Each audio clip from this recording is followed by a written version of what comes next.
And good evening, folks. Welcome.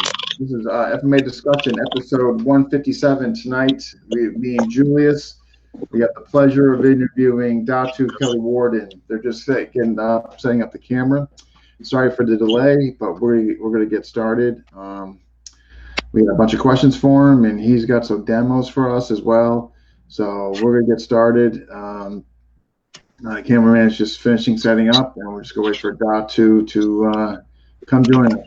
But again, if you're watching, please tell us where you're watching from. Hit that like button, and we'll get going. We're good to go. You good? Yep. Oh, That was your flashlight, Patrick. Yes, Maestro Alvin. Alvin, omnipresent as always. I'm telling you, man. Number one viewer. Yeah, number one fan. I think he set the record. You know what though? Felix is up there too from Texas. Yeah, he might. Yeah, every episode So, live. Hi, Datu. How you doing? hey man, what's happening, guys? I want to welcome you to the show. Thank you for coming on. Oh yeah, come on in, Rob. Rob's gonna be sitting with me, and Yeah, no sweat.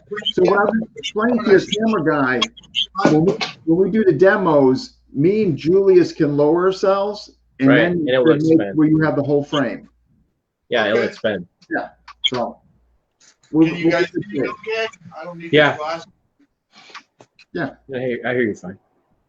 So we're going to get into it. This is a kind of a question from kind of both me and Julius. And where did you get your start in FMA? Oh, well, I mean,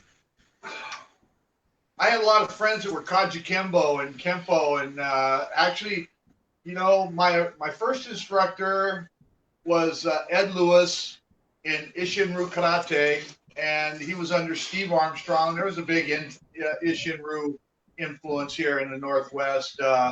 It was Ishinru, and Judo was predominantly the two key arts. There was Shitoru with Minakami in the Seattle area. There was Batoka-kan in Bremerton. So there was some key people in the region, Morris Mack, Shudokan in Yakima. There was kind of a network of senior guys. And so Ed, he was half black and half Filipino. And oftentimes when we would get in trouble, his mother would chase us out of the house with a knife and say, I will use this cream on you, you know. But you know, Ed was a competitor in Ishinru Karate and Point Karate, that type of thing. But we both, and I was older than Ed, we all came from like the Tacoma Boys Club and the Boys Club circuit where we did boxing as kids. You know, some of us boxed, some of us just got beat up. I have to kind of say I was a little bit of both. Occasionally I'd get somebody, and I think it added an element of being a bully. I think it forced me to, because I was punked off too, because I was a little skinny guy. So it was boxing first, and then when I seen karate, I was like, oh, look at this. A structured way of learning how to move without getting your ass hammered. And so I kind of liked that, but at the same time, when I went into karate, I was tearing uniforms and ripping people up pretty good. So I didn't fit well into Point Karate. I did some kata competition. I enjoyed that a little bit. I really enjoyed the weapons competition. But to the Filipino stuff, Ed was, like I said, had a Filipino background. He just started rebelling, and I followed him, you know, because he was the teacher. Even though I had core roots in Ishinru, I followed him, and we ran together, you know, kind of hit the bars and started doing stuff like that. But it was experimental. A lot of times I call that poor boy Jeet Kune Do. You know, because we weren't buying into the whole thing, and it really hadn't blossomed, but we were following certain things. We were still alive at that point. But so we were following different things, and a lot of us guys, you know, there was Taekwondo people, there was Filipino couple Filipino kids that came in, and they were like, "Hey, man, have you seen this work and that work?" We were always innovating. Roger Tung, I don't know if you know who Roger is. He brought Uso Northwest. Um, Sean, would you go out there and pick up that UPS thing and bring it in here? And then he was also Keith Hirabayashi. Keith was Keith Cook in a lot of the Cindy Rothrock movies. He was the bad ninja in the bad guy. So there was a lot of real talented guys in the. Peter Morales was a top Wusu guy. There was a lot of stuff just going on, and we were doing Bagua, we were doing Gojo Ryu. Earl Squalls at that time was here in the military, and he had Shori Gojo Ryu off the East Coast.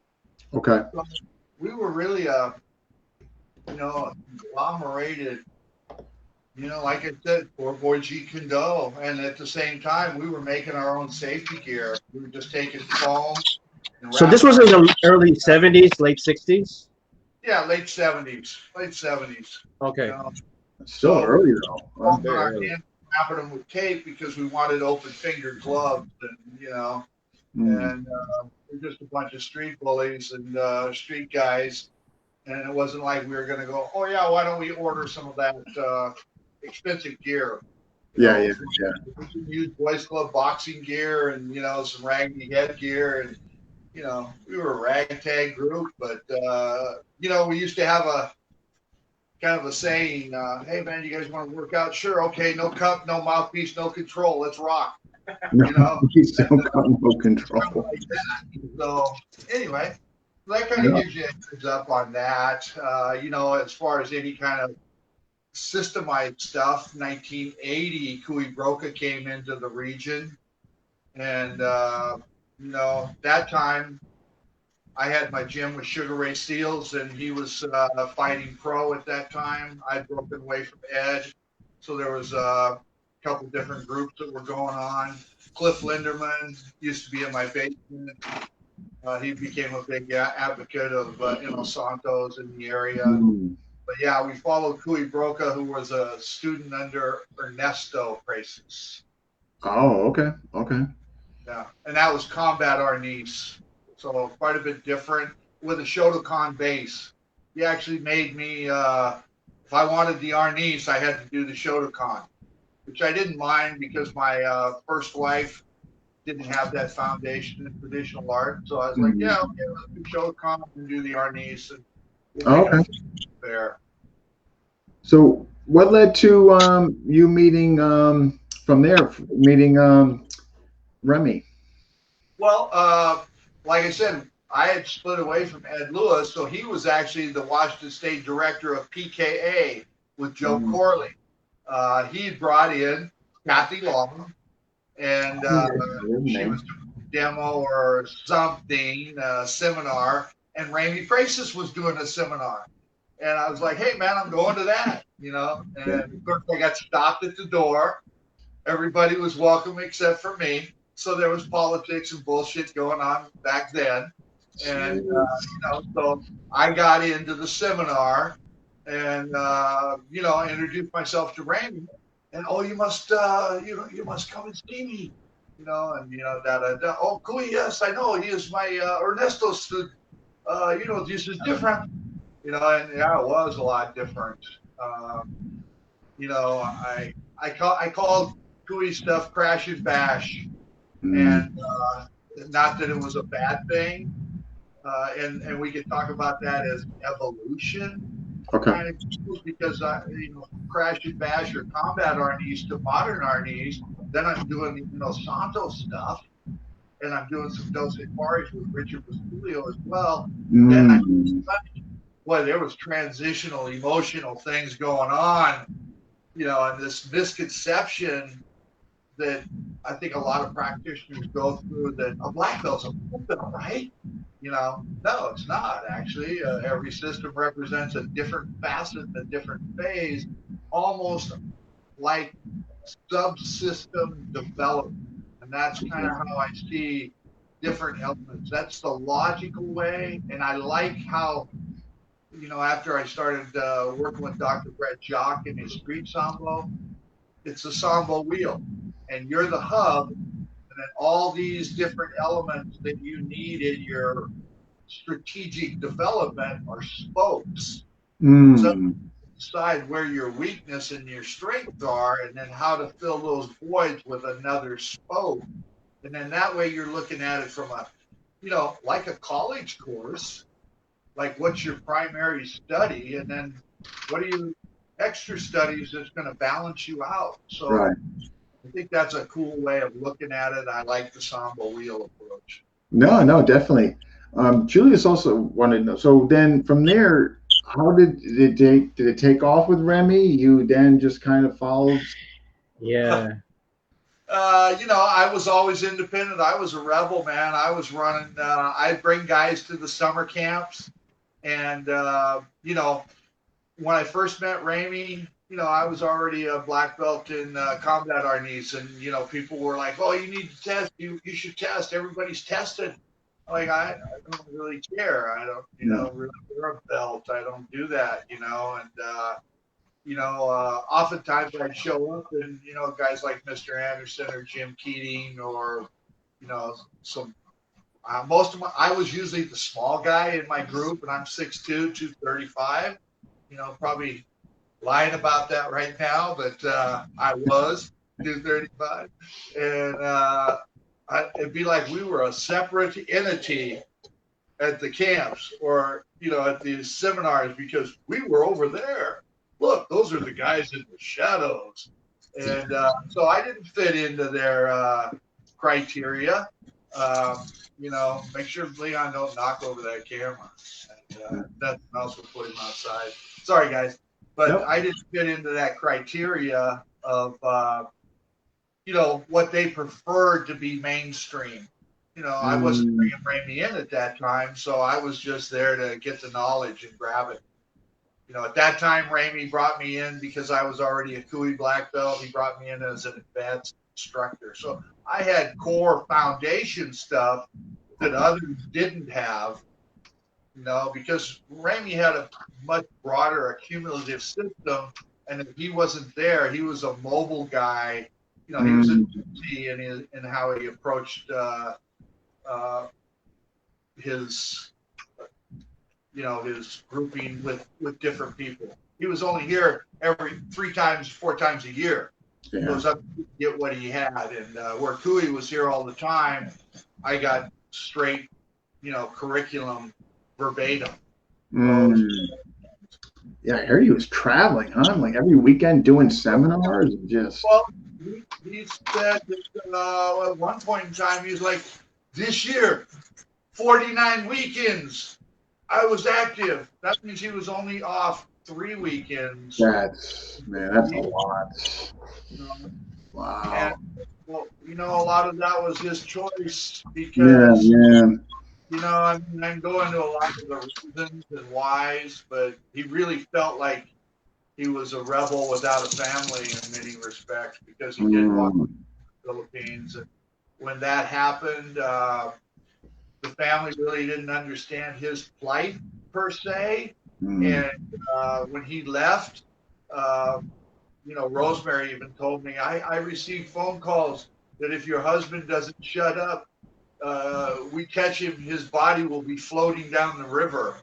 So Marcos in Narrafil was pretty pissed off at Remy. Right. And now Remy was afraid that if he communicated with the family that they would be monitored if something happened that way. They would, so he stopped communication, and that that pissed off Rosemary, and I guess rightly so. You and I have, if we have wives, you can understand if we ain't calling home,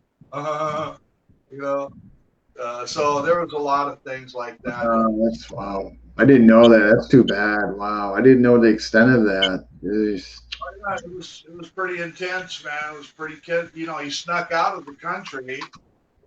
Marcos had seized his assets and confiscated his diplomatic passport when he got back to Japan, but he had an old civilian passport, and so he went through Cebu through Roland Dante's father, who was a 4-star general, and he got him out of the country. I don't know where he flew out of, but it was through that kind of underground network that he got on the plane. Remy always told the story that while he was on the plane, before it took off, the soldiers came in and walked right towards him and took the guy in the front seat off of the plane, and then they said we'll be taking off in minutes, and he just sat there kind of trembling in his seat when he hit the. I think it was gonna be him. Jeez. Jumped up and said, "Oh my God, I'll be in America. Oh my God!" Yeah. And then he sit down, So, I don't know. I mean, people tell different stories, and a lot of the things he told me were late at night when we were just alone, and he could talk about stuff. Yeah, right. When he's away from the scent. Wow. So obviously continued. One of the things me and Julius were curious about before we get into the recent promotion was when did you receive Datu? And for those, and maybe if you don't mind explaining for those who might not know what Datu means. Okay, sure. Well, that was 1988.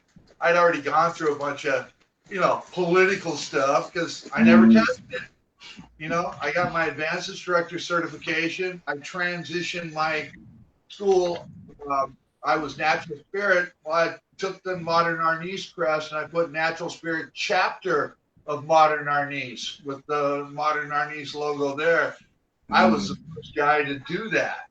Remy shut people down when they started messing with his logo or, saying they're this or that. He didn't do that to me. And so yeah, my students were testing.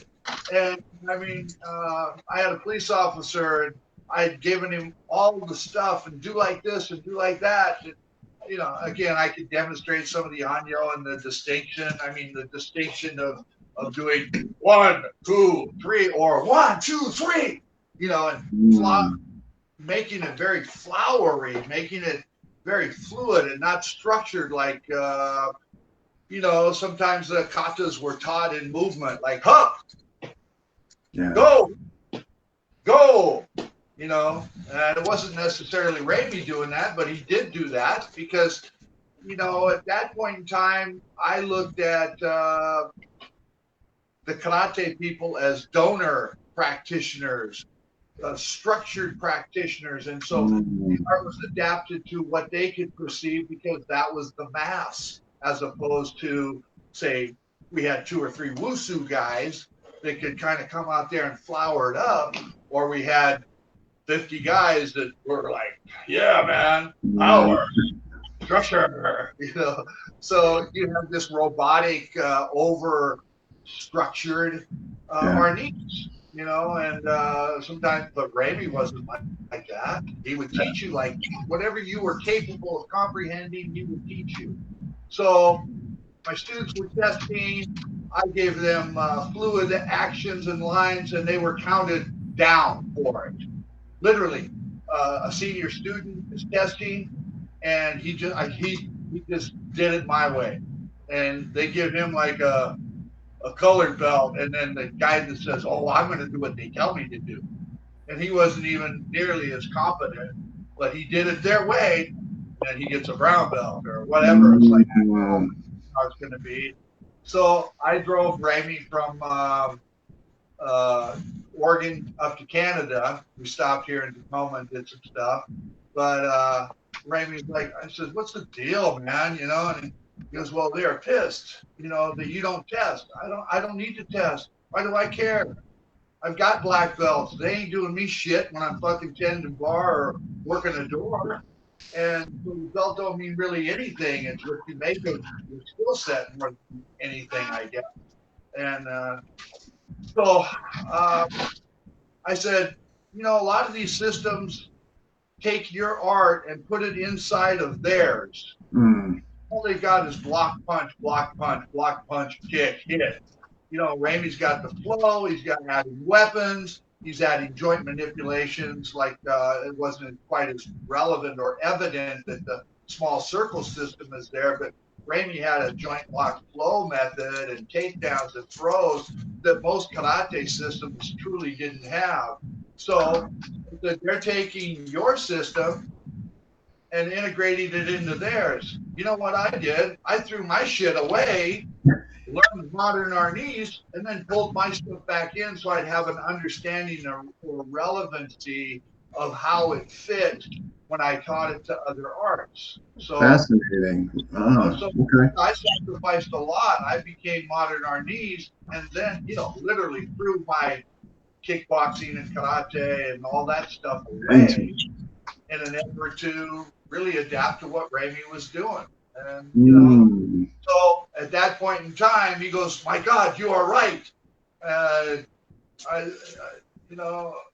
You are Datu." I says, "Wow, what's a Datu?"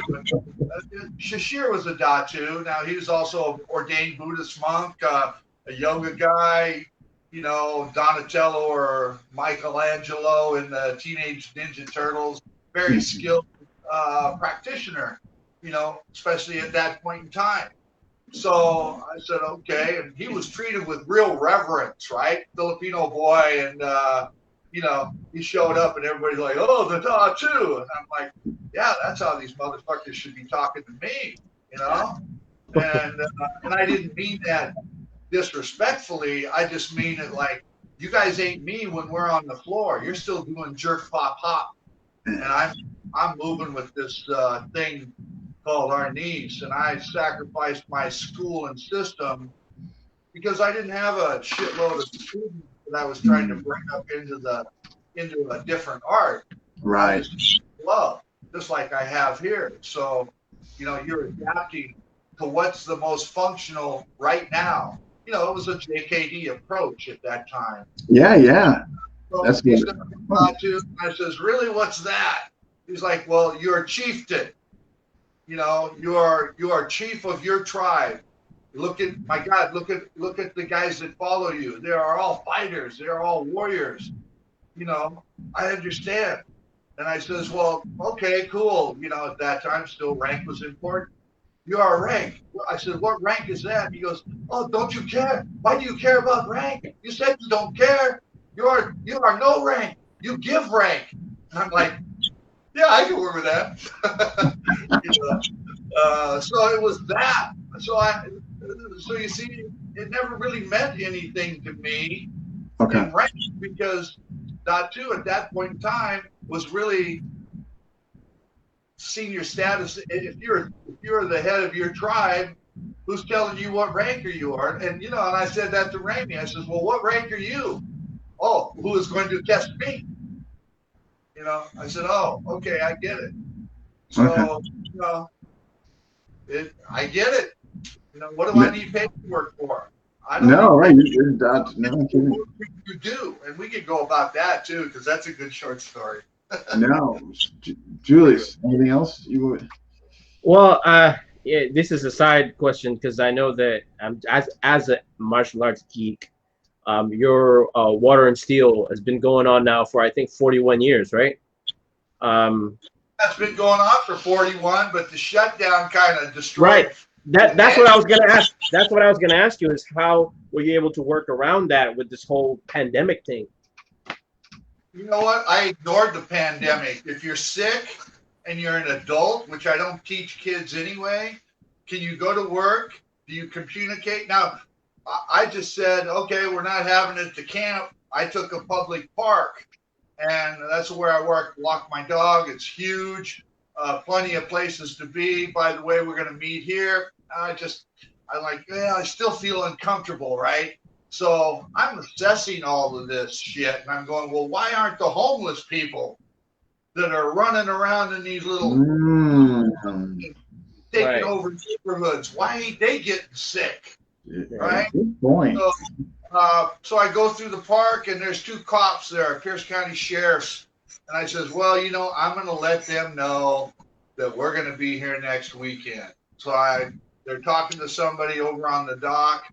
I walk up to them, their backs turned to me. I said, excuse me, officers. And they turn around and they go, oh, one says Kelly, and the other one goes, Mr. Worden. And, so one of them was one of my former students I hadn't seen since he became a police officer. And then the other one was the guy that a sheriff that I taught his son. And as soon as I told my wife about it, she goes, "Oh, yeah, that's Billy's dad." And,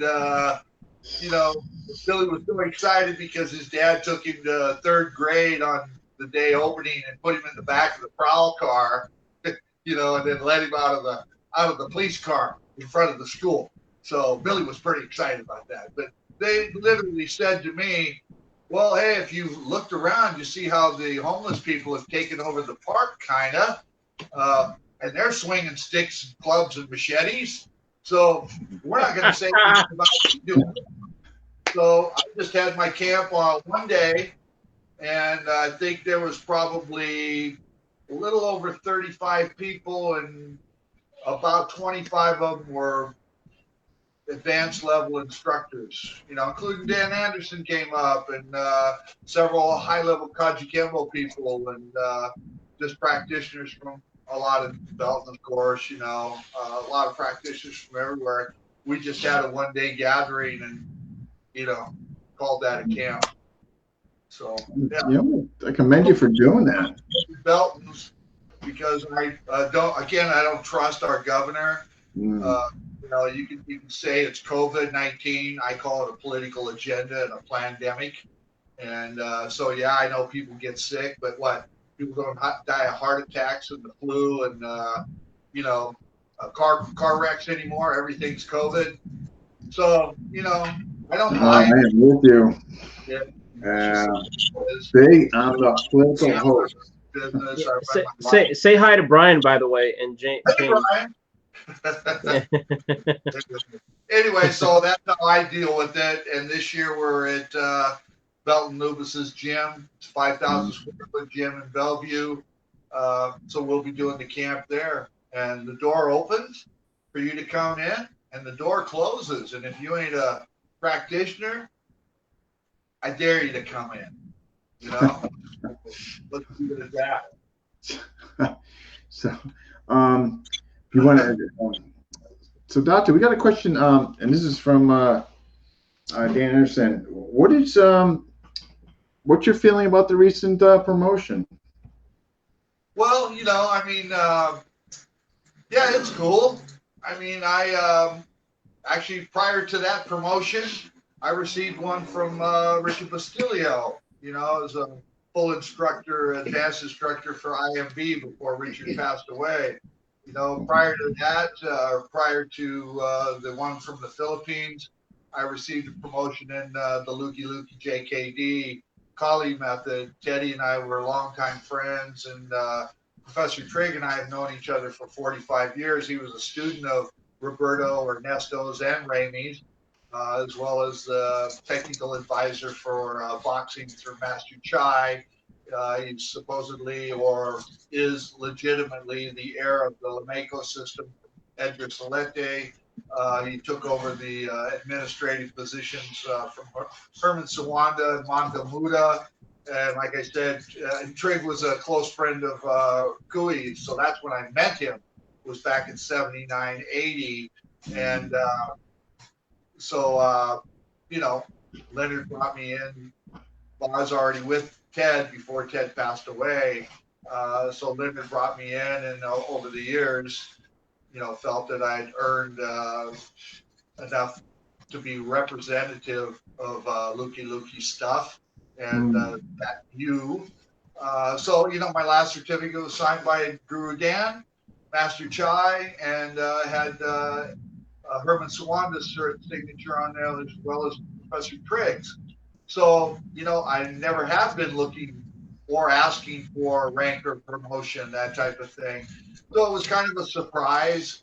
My understanding that there was a request that because Remy was spent so many years here in the United States, there should be a technical representative of modern release. You don't have to lock him out. Just keep an eye on him. Poor Leon, he's got to be a part of the scene. Come here, Leon. Come here. God damn. We gotta have Leon. Come here. No, come here. Okay, go see Rob. But prior to that, someone requested that, and I don't need to bring that up. Actually, it was Dan.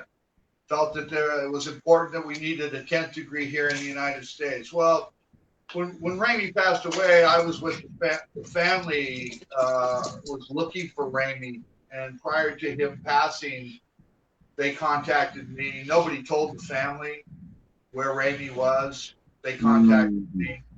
I arranged for them to come up to Canada.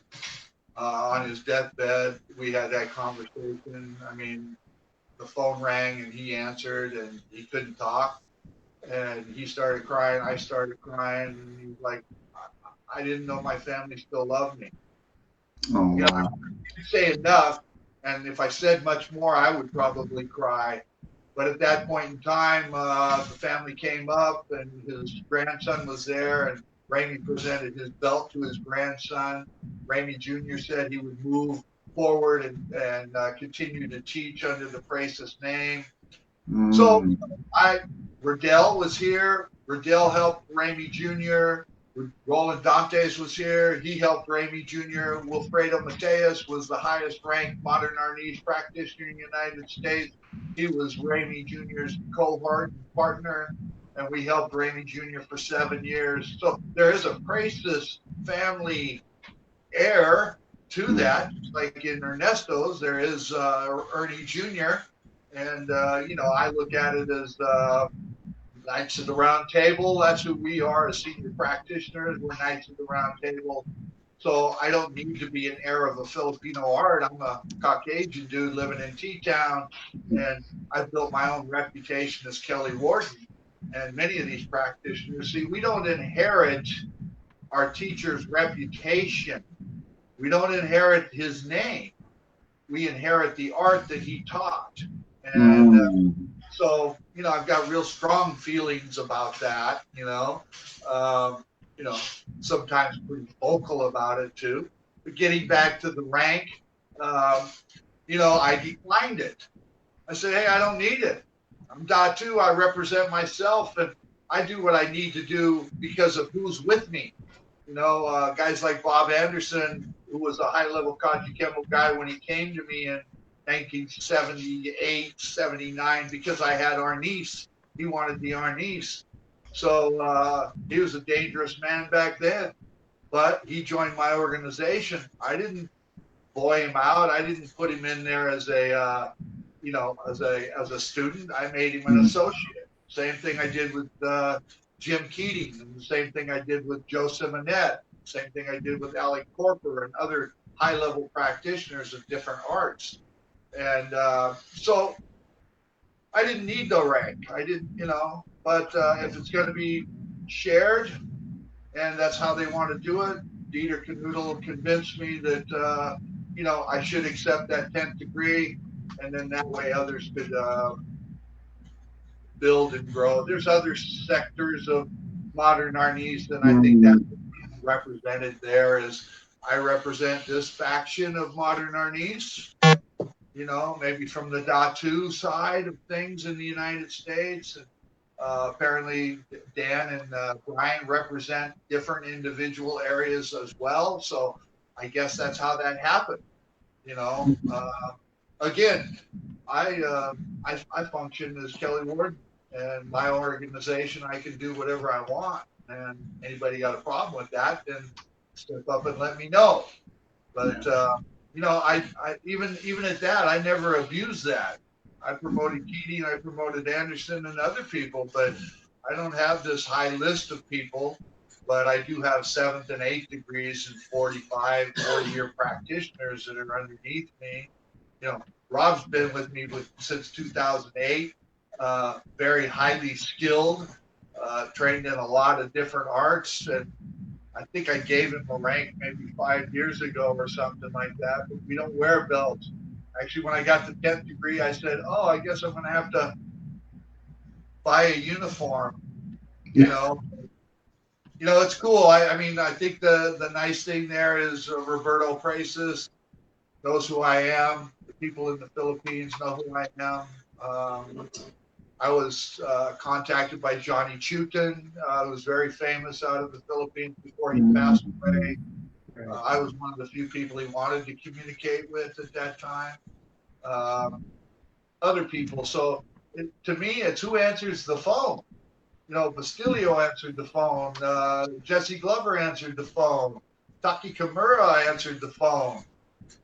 Trig answers the phone. Everybody answers the phone when I call. That's my status. I don't need a belt or a signature or a certificate to represent myself in integrity and credibility. That's a fabricated myth in some regards, and maybe there's just too many people pushing paper. Anyway, there you go. Yeah, no. I appreciate your honesty and candor. I appreciate it. Just for the record, you know, because it's all documented through history. This is what I felt like all along. And you know, as hard as I fought for the Datu title, when they appointed a white dude, a Datu, I was attacked worldwide. Where are they today? Look at my list of accomplishments. How many people have ran or taught special operations groups, not just 6 months or 3 months, or, oh yeah, I had 2 of them over at my house the other day. But I did contracts straight from 2000 to 2006. Then after that, I ran contracts all the way up to 2014 until a motorcycle accident and a 4-car pileup kind of took me out of my ability to accept a contract. And then from there, I got cancer. So, yeah, I just do what I do. But, you know, are those guys making knives? Yeah. You know, those guys got 30 videos out.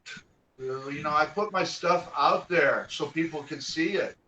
From kickboxing to personal defense to RDs to non-classical gung fu, destroy trap lock, the impact gambit, highly copied. You know, I mean, I think that it's one of the most copied self-defense tools out there. Every time I turn around, somebody's sending me a new, oh, hey, did you see this one? You know, this one opens the door. Yeah. So bastardized. I know. Whatever. You know, so I think that integrity is earned through time and a belt, a rank, or nothing really. You know, association and affiliation to other heavy hitters is really probably the value of that. That's how I assess who Kelly Worden is. Yeah. So there's still an aspect of respect to the traditional values there. I have to commend you for that. That's pretty awesome. Can I ask him about my forced escalation question, Dean? I have a lot of traditional practitioners that are my friends in a very high level in Okinawa and Japan and everywhere else. So, you know, it's cool, man. I love the traditional arts as well. So what's your next question? Would you want to because I just want to ask him, like, just again, being like a geek over here, how do you structure your forced escalation training? Perfect. Let's get into it. Well, I mean, it would really kind of come down to what's your profession.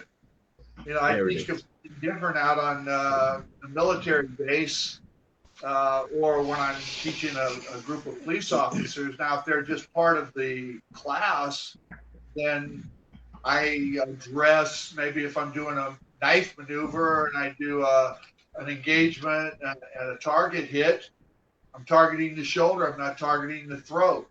I do a palisade, I don't cut out the abdominals, I stab to the thigh. What's the logic? What's the reason? If I can't assess that as practicality for a level of force or a ladder of escalation, then I'm talking same actions, only that's an elbow to the chin, a hammer fist to the side of the head, a palisade and a nut shot, sweep the leg and break the ankle. You know, so I, you know, and I have police officers that can guide people further down that line.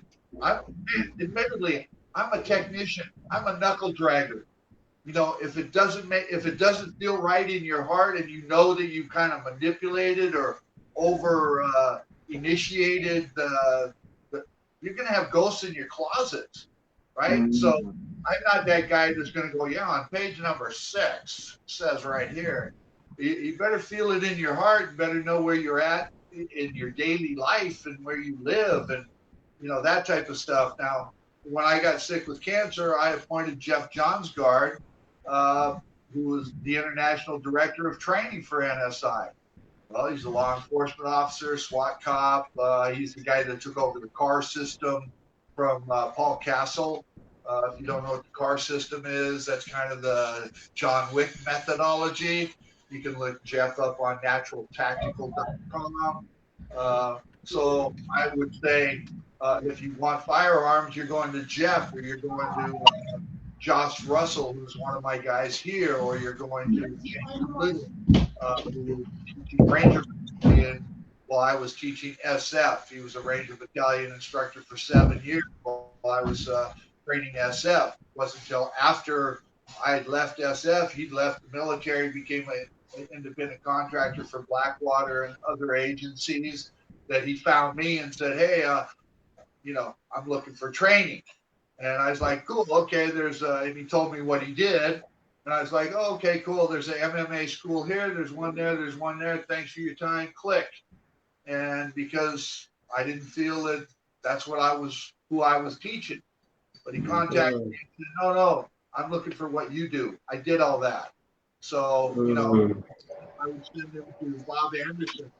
I send people out away from me. If you want to learn how to move and groove and do what I do, connect the systems, I can handle that. If you want legal ramifications, then get an attorney and figure it out from that perspective. I teach ethical behavior when I teach movement, and I still love the beauty of the art. So, if you're engaging somebody with a Bowie knife, you better know that there's criminal and ramifications, liabilities to that, or the art is alive, and the beauty of that element can be practiced professionally and ethically and morally. And I even said that, geez, Professor Trigg, I just want to be a pirate. What's with this ethical moral stuff coming up on me? But you have to protect your students. You have to, you have to talk to them like, hey, somebody's gonna slam your head through that wall. You're gonna be in prison if you pull this bullshit out in the street. Yeah. So, this isn't just a game, and then walk away. Engage if you can avoid it. Yeah, 100%. Which leads to both of our next question. What's your empty hand versus knife? I mean, just, obviously the immense difficulty and then all that, but what do you advocate to your students? I mean, God forbid, Okay. Well, again, cross-referencing all movement, literally strategies of attack, action versus reaction, parameter control, awareness, all those factors are key elements in any kind of a survival situation, including a home intrusion. Okay, but let's just go, where do we have to be in our daily activity, right? Okay, a police officer's got one responsibility, a civilian has another, a soldier has another responsibility as well. So, you're balancing those scales, and from those positions of status in your community, you have to start processing that. I do concealed carry, so I have, and Washington State we can open carry too. I just don't prefer open carry because I don't want people knowing my business. So I do concealed carry. And that ladder of escalation. So I have a knife. I have probably an impact tool or some kind of tool of distraction. Prefer to rely on my unarmed skills and my ability to utilize or implement improvised weapons. So efficiency in targeting is a real element. So I developed this method with the military. I call it the Dirty Dozen. It's actually 12 frontal attacks and 12 rear attacks. Essential 24. That's the politically correct one. So in that regard, knife maneuvers, recognizing the threat. If you can't see his hands, he's got a weapon. If his hands are in his pockets, he's going for a weapon. When in doubt, distance out. You know, perceptual speed, reactionary speed, physical speed.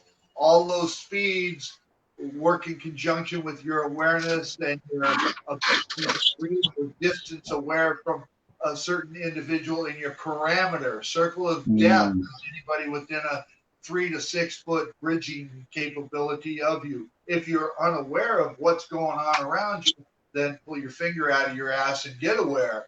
So if it's dark alleys, why are you there? If it's people and you're going through the parking lot, or choose a different parking lot, go to a different grocery store, go to a grocery store that has security. You know, I mean, you know, you're running nightclubs because you're chasing women. Yeah, been there, did that, got in a lot of trouble there. You know, so, but training it with methodology, okay. So I got to be able, and we could go that in a little bit of the demo, equalization of skill set, equalization of acquisition of movement. So instead of carrying, say, this Bowie knife, I'm carrying this quick access belt knife, fixed blade. My hands were broken pretty bad in a Harley wreck. My hands are swollen. That's as much as I can open and close them. So I know my own limitations. But I'm pretty accurate when it comes to thumbing a guy in the eye or poking a guy in the eye. Unfortunately, that may be the first line of defense, is to hollow out, to empty out. Hey, man, out of my space, you know. So what's his bridging on his stroke with his knife and his angle? And again, reading position. See, this is where kata and movement and analysis of structure and understanding the dynamics of putting yourself in almost any physical position or studying any art to see what those guys are capable of doing. Reading intent, brow down, spooky kind of attitude. This is all part of our natural integration of awareness that is probably more important than our technical skill to accumulate style, especially when you break it down to JKD rational perspective of military training. If I'm teaching a military guy, I might have him for 6 hours or 6 days or 6 months, but I'm not going to teach him a style in that amount of time. I have to teach him attribute awareness and functional awareness as far as what techniques and practicality work. Can I turn this table? What are my tools on me? You know, what's my mindset? What's my environment? All those things. But hey, man, you're wandering in a shithole neighborhood. You better be, you know, I'm going to the ATM machine. I'm punching those buttons like this, and I'm trying not to do it at night in a badly lit area where somebody's going to shank me. Yeah, I got a knife with me almost anywhere. I can pretty much pick my nose with this knife in my hand, and you won't know it's there. So call me paranoid, call me schizo, call me an old son of a bitch that's a target. Yeah. I mean, there are targets. No. You know, and it's this social bullshit of political correctness that has destroyed the practicality and honesty. What are you doing? Honesty of what martial arts are supposed to give us, right? My dog is fine. Taking things up. Or I could carry this every day. But you know, like I carry a Glock, I carry a little 32, I carry a knife. I don't want to freak people out, but yeah, you know, I'm aware of everything around me. It doesn't matter what it is. And if I'm with my family, I'm a bodyguard. Yeah, absolutely. Your family. I'm a bodyguard. I'm allowing them to enjoy the waterfall. I'm a designated driver. I'm a designated walker. Nobody's ever seen me drunk in public. You know, because that's who I am. I drink at home. I drink alone. Brah. You know, I'd have you over for one beer. Other than that, I don't trust you after you've had two. Get the fuck out, drive home safe, and good night. You know, when I serve my time in that arena, I just know that I lost a lot of people to street life and street crime and street violence.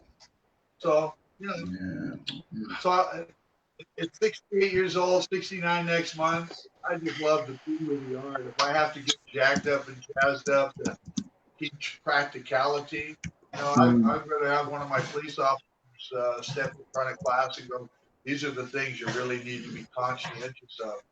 I just really want to teach the art these days, but all of this is a subsystem, the legal ramifications and the liabilities and, you know, the different facets, you know, like shooting. I'm not a firearms instructor, so I'm going to channel that into the guy that is. I'm not a ground fighter because I've been hurt so bad on my Harley, and I don't want people tagging with me. I can lock, I can throw down, I can ground fight if I have to, but why wouldn't they ground fight with a knife? You know, because I don't want to have three guys kick me in the head while I'm down. I know. When you're on right. guard. You know, I'm not going to go and make it stumble unless it's three really hot chicks and I got a note from my wife.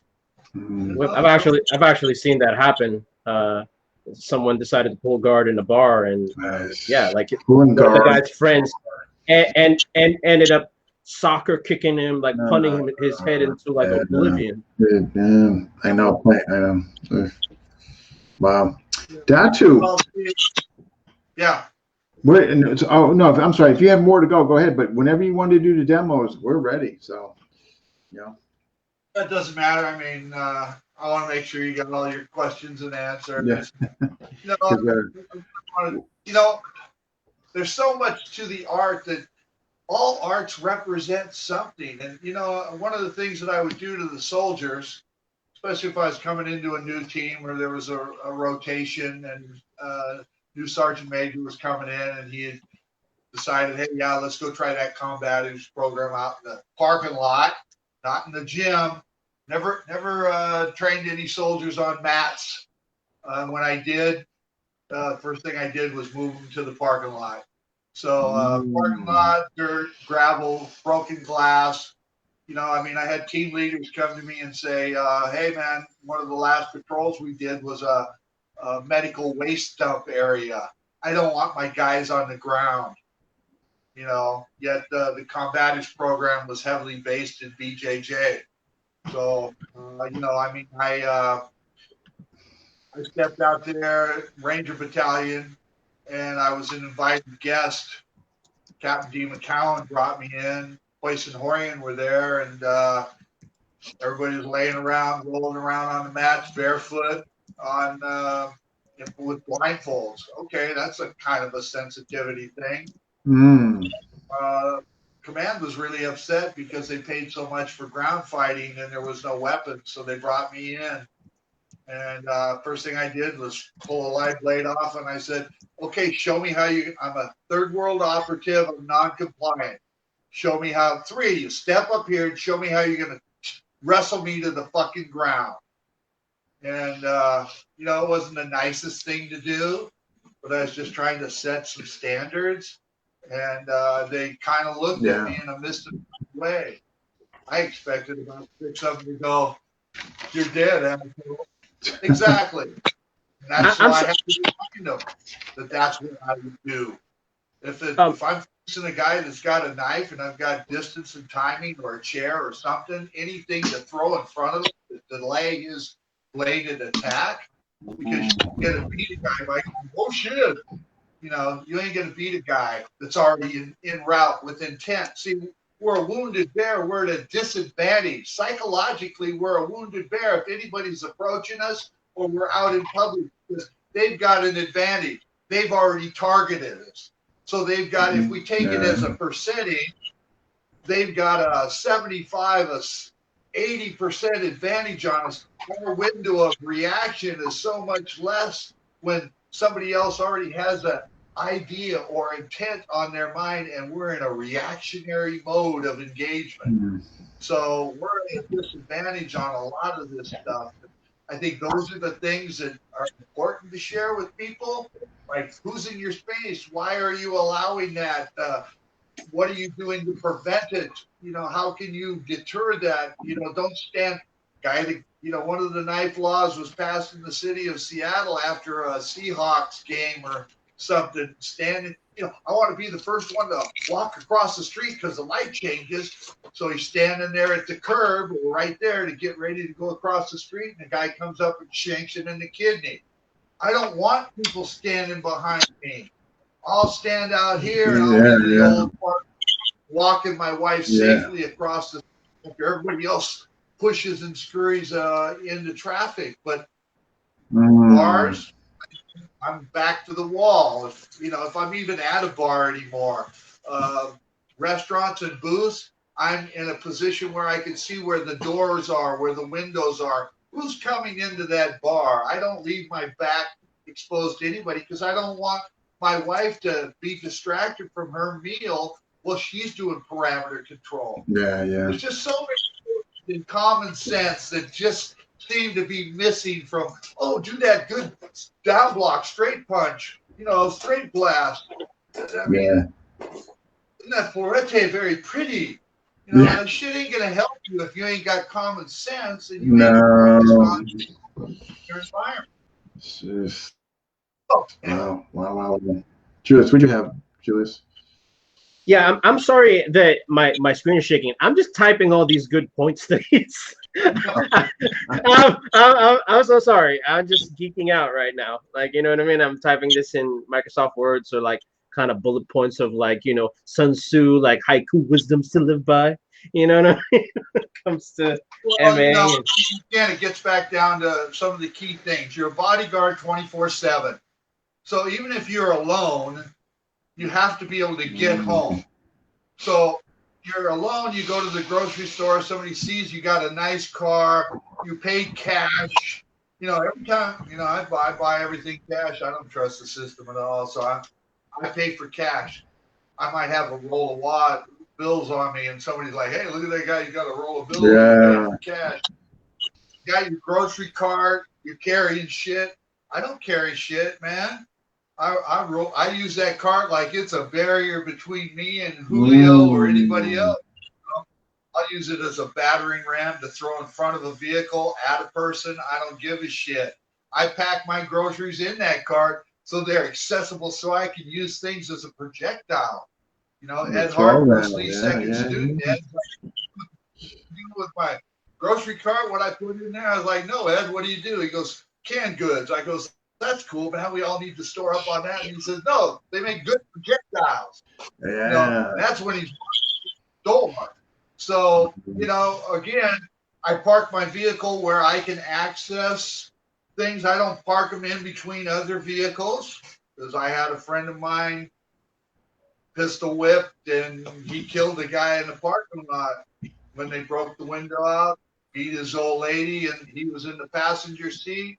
Another guy was kicking his door shut every time he tried to open it. They'd kick it shut. They were reaching through to get her purse. They pistol whipped her. He pulled his knife out and stabbed the guy in the throat. He died right there. It was on 60 Minutes. He gave me the hat, and he came up to camp and said, hey, man, wow, this went down. They interviewed me on 60 Minutes. It was a setup. They seen him pull in the parking lot. They pulled into a parking stall with cars on the right and left, one in the front, pulled in behind him, circled the car. He had parked his bicycle. He just got out of class, so he had his backpack with his Bowie knife in the backpack. And he jumped in the car so he could walk his girlfriend or his wife to the restaurant. Well, they jumped him. And they just wanted her purse, and and he broke the window, pistol whipped her, and was reaching through the car elbowing, going for the counsel for the purse. And my buddy just pulled his knife out of the backpack and stabbed him in the throat. The guy died right there. It's in, it happened in San Diego. The other 2 or 3 guys that were with the guy that died, they went down for the murder because they were part of that whole damn thing.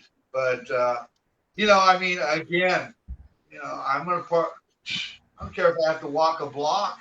Yeah. Dean, ask the question of one of our own, of Brian. That's a really good question. What's that? One of our own, Brian Rodriguez. What did he? He said, Datu, did you ever think about when you were younger of enlisting in the service? Because he's speaking at a viewpoint of a veteran, because he was in the Air Force, also a veteran. Thank you for teaching us, our special forces guys, and so. Yeah. So hey, I'm 17 years old. I'm stealing cars. I'm living in my brother's garage. I'm running with a bunch of hoodlums because we grew up in Tacoma. So check listings, man. Tacoma is a pretty bad place. I was running around polishing scooters for my brother's outlawed biker group, right? Cossacks, Iron Horsemen, Satan Psychos, Shifters. That was before the Banditos came in. The Angels weren't up in Washington State, so these were local clubs.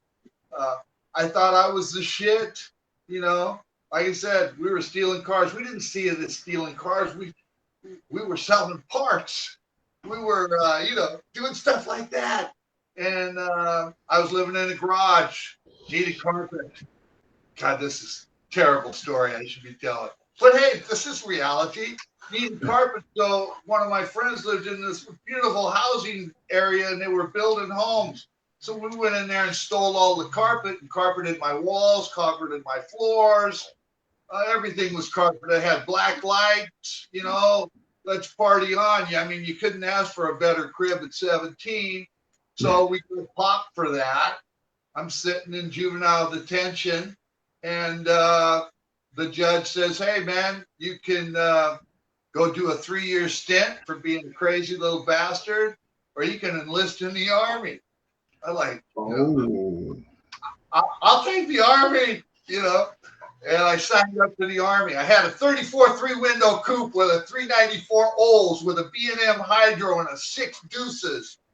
Wow. It barely had windows because I was blowing those motherfuckers out as I rode down the road about 90 miles an hour. Holy crap, 394? I get out there for my medical test, and I got high blood pressure. Imagine that. I stay up all night drinking beer, questionable amount of psychedelic drugs, I mean, there wasn't anything I didn't do, I don't think. It's called experience. It's called rolling with guys. I mean, ain't proud of everything, man, but I pretty much tried everything. And so they denied me access into the military, but they had already dropped the charges on me when I joined the military. When I enlisted. So now I got no criminal charges. So now I'm going out. I have to go to the medical hospital, Madigan, and do blood pressure checks and all this stuff. We just decided that I was at a growth spurt, that my blood pressure was going to stay high. And so they says, hey, this ain't going to work. You're 4F or whatever. Wow, that was weird. So now I'm back out on the street. And I was causing problems. That's when I really got involved in martial arts. So when I tell people if it wasn't for martial arts, I'd be in prison or dead, it was true. We were fucking rioting with other local schools in Eatonville. 3 guys got killed on the rumble on the way out to Eatonville. It was auto accidents and alcohol related and stuff like that. But I mean, all of this stuff that we were doing was causing havoc within our community, and people were getting stabbed and people were getting shot. This was a little bit before guns were active, but there was just violence happening. Jeez. So, hey, I got really good at martial arts. I got really good at custom auto painting and building choppers and making hot rods. And so I lived that life and I avoided The others. became a recluse and just lived in the body shop and went to the gym. And I got really good at karate and really good at martial arts. And then my reputation grew, and it was the soldiers coming to me for tactics. And so to me, that was the closest thing. It changed my life. When that much later, I mean, when I got involved and I was teaching military, shit, I didn't even take an aspirin. I was so dedicated to being aware of anything and everything that could endanger another man's life. It was so important to me. So, you know, You were that dialed in. You know. Wow. Well, that was the rant. Man, I'm kind of speechless. This is one of our best interviews. So, Datu, you still got any? I was a big muscle car collector. You got any? You got any hot rods left? Well, I just got rid of the 2001 Cobra convertible. You know, that was, I mean, that thing was so cherry. But it was, you know, this is a big garage. It's a 6-car garage. The gym's on one side. You know, as you know, I took you through the shop on the other side. So that's where the Cobra was. Prior to that, I had a little 51 Chevy Coupe with a built 283 Muncie 4-speed. You couldn't get any old school than that. Ooh, you know, okay. that one I F100 with a 350 Chevy and a turbo.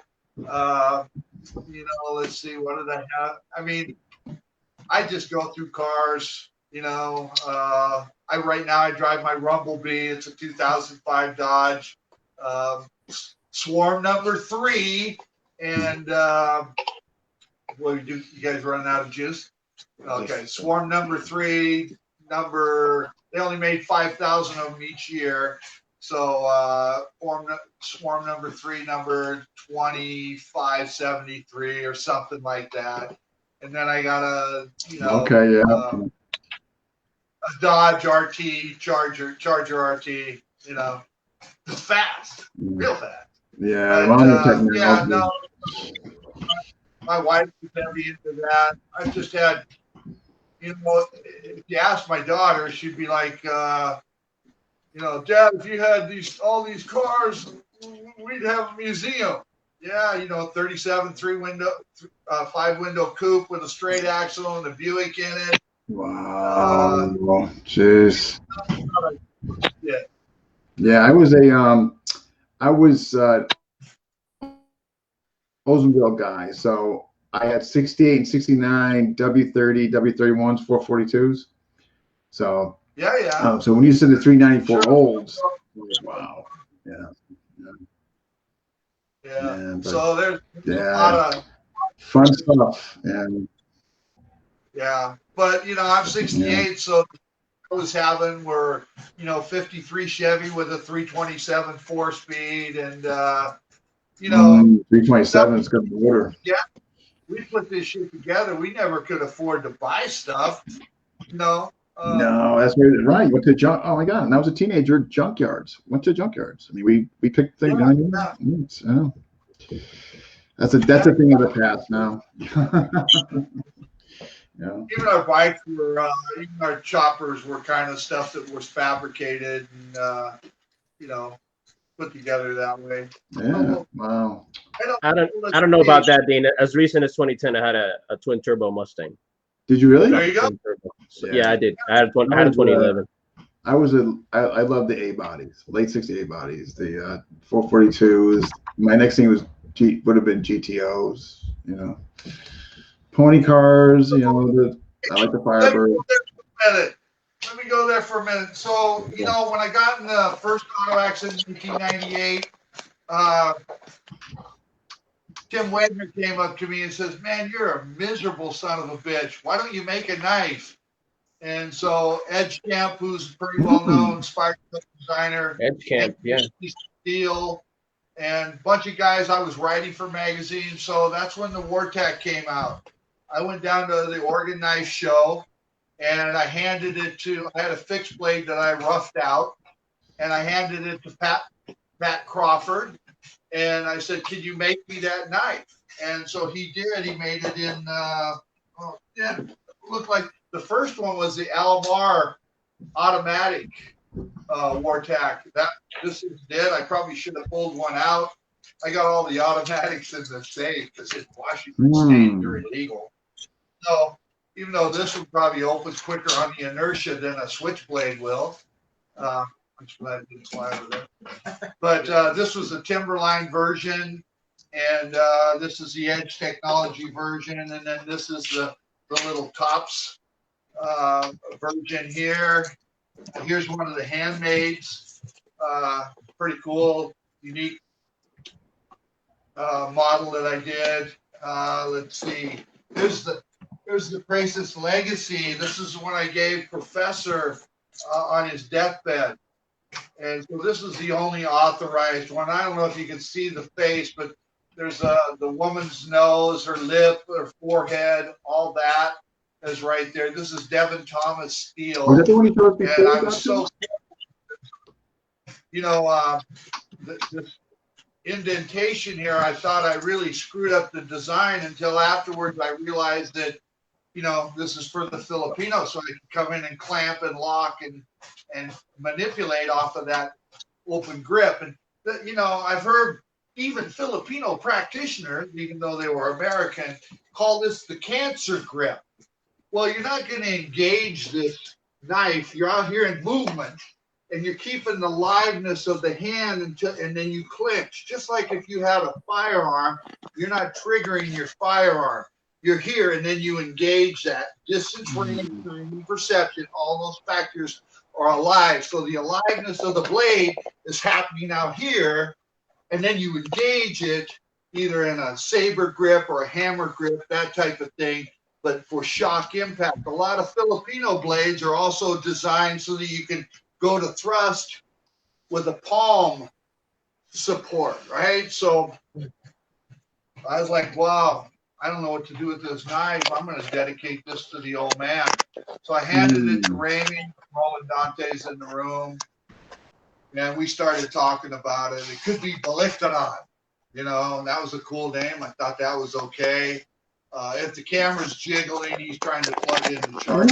No worries. Get that okay. So I'm looking forward to this demo. This demo's gonna be awesome. Anyway, we're just moving. So Remy called. I said Baliktaran, and I didn't know what it meant. I'm a white dude. I can't order Filipino food. So it doesn't make it makes stupid sense to me to try to sit there and, go to learn all the different dialects. Sorry, but that's how I feel. I'll hire an interpreter and she'll be hot. And my wife will give me a note so that I can have a hot interpreter when I need one. But, so anyway, the Presas Legacy. It's just like, Roland Dante says, no, that's not a good name for that one. We won't use that. I won't tell you why now, but maybe later. Call me. And then I said something like Deblata, and Ramey's like, oh yes, Deblata, and double edge, back to back or whatever. And I said, really, Professor, I'd like to name it the Presas Legacy. And he had tears in his eyes, and he was like, "You would do like that for me?" I goes, "Yeah." And I actually popped my knife out. I said, "In 100 years, this is Kelly Worden's knife. It'll still be here." And that's when I said, "Steel outlives us all." And because nobody told Remy he was going to die. He never felt he was going to die. He always felt he was going to recover. I had cancer. I never thought I was going to die. I thought I was going to recover. I did. Remy thought he was going to recover.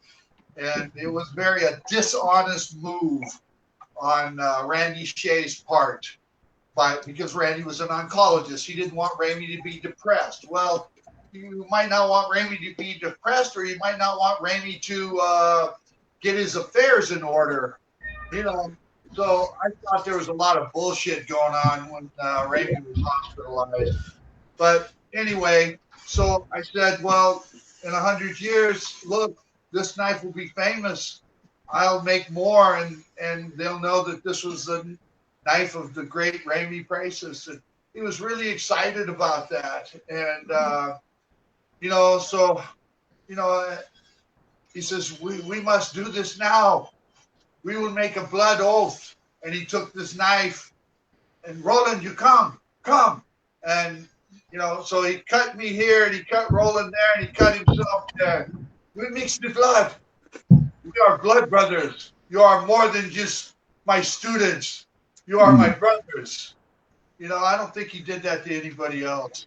No, that I've never heard. That was the Presas legacy. And,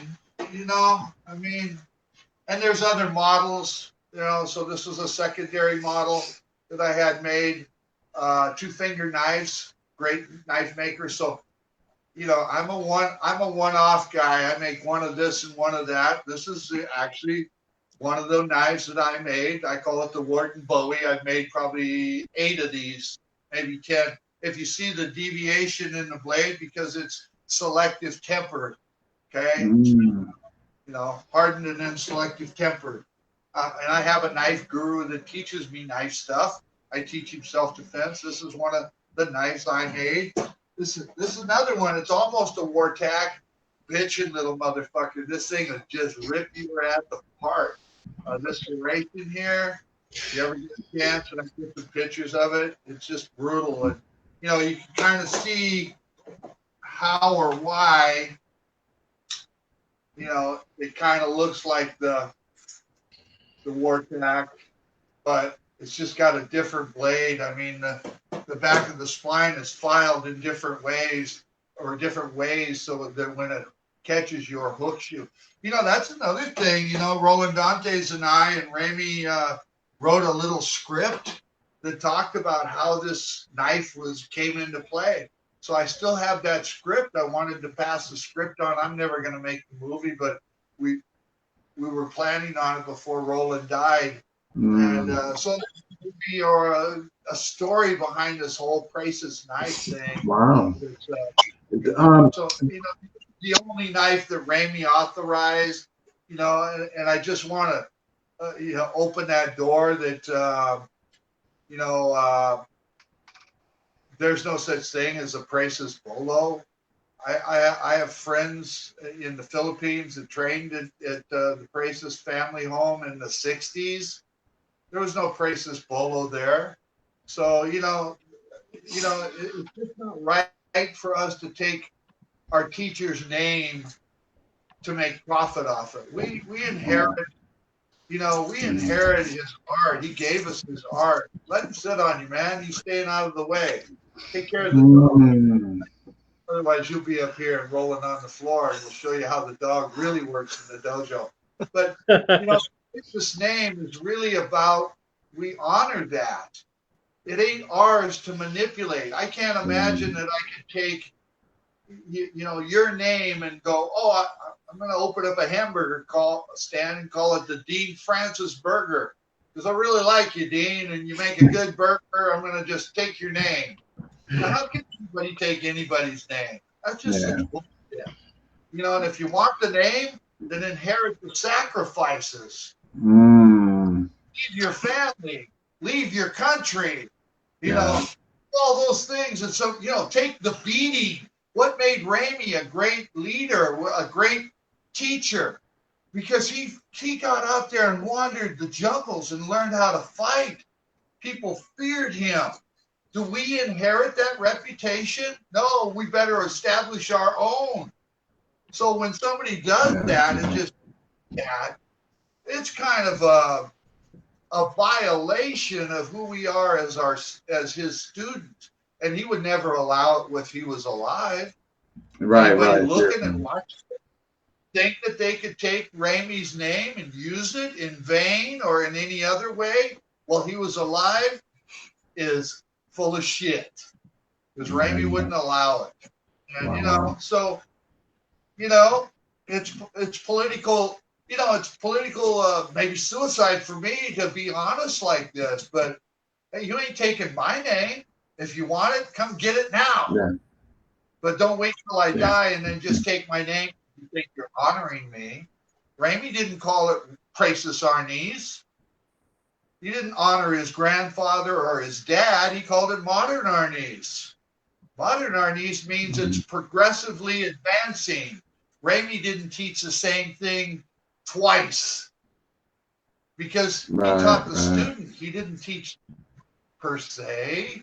The art was there. It's a template for us to extract from to train our attributes. But if you're not psychologically capable of those technical elements, he's not going to teach you. Why didn't he teach blade to everybody? Because everybody ain't ready for the knife. Yeah. Right? Come on. Who wants to deal with that shit in real time? I don't know. No, I agree. Datu, we got a request. Somebody is asking. Please show the knives closer. Somebody's asking if they could show the knives closer. The knife is beautiful, but it turns dark right away. And I said, Bastilio said to me when he brought me in for the IMB instructor program, he's bringing Guru Dan in. And I says, well, why are you bringing me in? Because your knife is real. You'll scare these people to fucking death. And I was like, what? He goes, yeah, your knife is real. Dan will teach some very beautiful technical elements of blade, but he ain't going to scare him. He ain't going to show him what reality is. And I was like, wow, that's a big statement coming out of Richard Bastilio. And no disrespect to Dan. Oh, of course Dan's not. teaching a cultural the art. I'm not teaching culture. I'm teaching survival. Now, at this point in and I used to love just showing off my blade skills, but at this point in time, it's really a personal thing. I want to be attached to you to know that you're not going to abuse the technical elements and the technical energy and the intent. I'm transferring intent to you. I don't want to scare you. I want you to be afraid of people like me so that you understand that it ain't a game to play. So it was never an issue of me showing off. Like, oh, hey, Warden's a lunatic. Yeah, you better be a lunatic to pick up a knife and throw down with somebody, or you better run in the opposite direction. Anyway, just my thoughts on this subject. No. But we have a request. Somebody wanted to see if we could show the knives closer. They wanted to see the knives. I don't know if that's possible. Yeah, you're welcome to come up, bring the camera up, and you can. Okay, so I mean, I guess the biggest one there is the. Can you see that? Okay. Oh yeah, okay, yeah. So that's yeah. So that's the Worden Bowie, and this is prototype 002. So 001 I gave to my daughter. Okay. 002 I gave to my wife.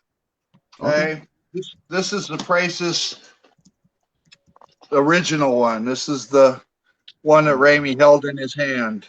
And like I said, if you look, you can see the nose and the forehead. And Leon. Yeah, Leon, I see it. Sean, mind the dog, would you? And so you can kind of see the face. This is Devin Thomas Damascus, so I was really careful with that happening. This is one of the, let's see, this is engraved. Okay, this is a 02 in one of my early prototypes. So, and then this hasn't ever been finished, but if you can see, I kind of put a snake head. This is snake wood. I put a snake head with a tooth on it, but I I love this knife. It's just got such great feel. It was ATS 34, and I was just, going through it. If you look at the spline, you can kind of see the spline there. Yeah. So this is a filed different curve here, different curve there, different curve there. And then this is cross filed, and literally that's like a chainsaw right through there. So that's really a trippy knife. I'll probably do another one somewhere in time. What else is different here? Here's the other Presas. So that's the kind of the production Presas, and then that would be the original Presas. Of course, this is a knife given to me from Sonny. So Sonny made this, Sonny Umpad. Oh, wow. Wow. This is the small Wartac I had made by Tops. And then there's the Wartac 5 I probably should have brought out, which is a 5-inch blade. I mean, this is a real tiny one. This is the one I called the Datu. It's been dulled. So I did that for a couple reasons, but we don't have to go into that. And then that's the production version. So you can get this one probably about $60. I mean, it's a nice little G10 D2 steel. This is a Special Forces machete. This one isn't sharpened. I've only got like a couple left, but two-handed, so that you can engage it with two hands or one hand, rotate it in your hand, and then you got 5 cutting surfaces, the serration, the flat edge, the clip point, the Bowie belly, and recurve through here. Single-handed manipulation, double-handed manipulation, or singular on a close rotation. Same thing with the rotation here. That's just a rotation, and you're going here. The concept of that is you stretch the vines. It's it is a field machete. So if you stretch vines with the clip point, then rotate into the cut, that type of thing. Then you got the travel wrench. Hey, that's where we're gonna. Blue is just identifiable so that you can train with it. People see what you're doing. Yeah, you got the safety wrench. See, and all of these you can open and close and grab with, that type of stuff. Then you got the palm wrench, or Kubaton. Okay. One thing I often say is travel wrench loosens small nuts and big nuts alike, right? So that's kind of the breakdown of, here's the Worden legacy. So that one there. That's a beauty. And the index, small finger, more Filipino grip. This draws in kind of like a samurai sword because you're drawing from the pinky down and locking it. The Wartac is similar. It's more like a sub-hilt fighter because of the index and the figure action for the snap punch, snap cut, and then so you can strike with more like a Filipino short blade. Your locking ability to do a Filipino grip. A lot of people don't understand that Filipino grip. Can you hear us? Here's the deal. We'll be able to hear you, but you're not going to be able to hear us down below. But when the demos are done, we'll pop up. Got it. Okay. Well, you want me to just start moving? I mean, I'd like to know what you guys want.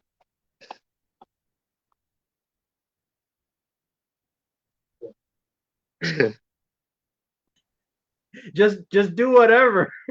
Okay, all righty. Okay, so little bit of travel wrench, right? So I'll use the blue one so you can see it. Rob, grab the black one.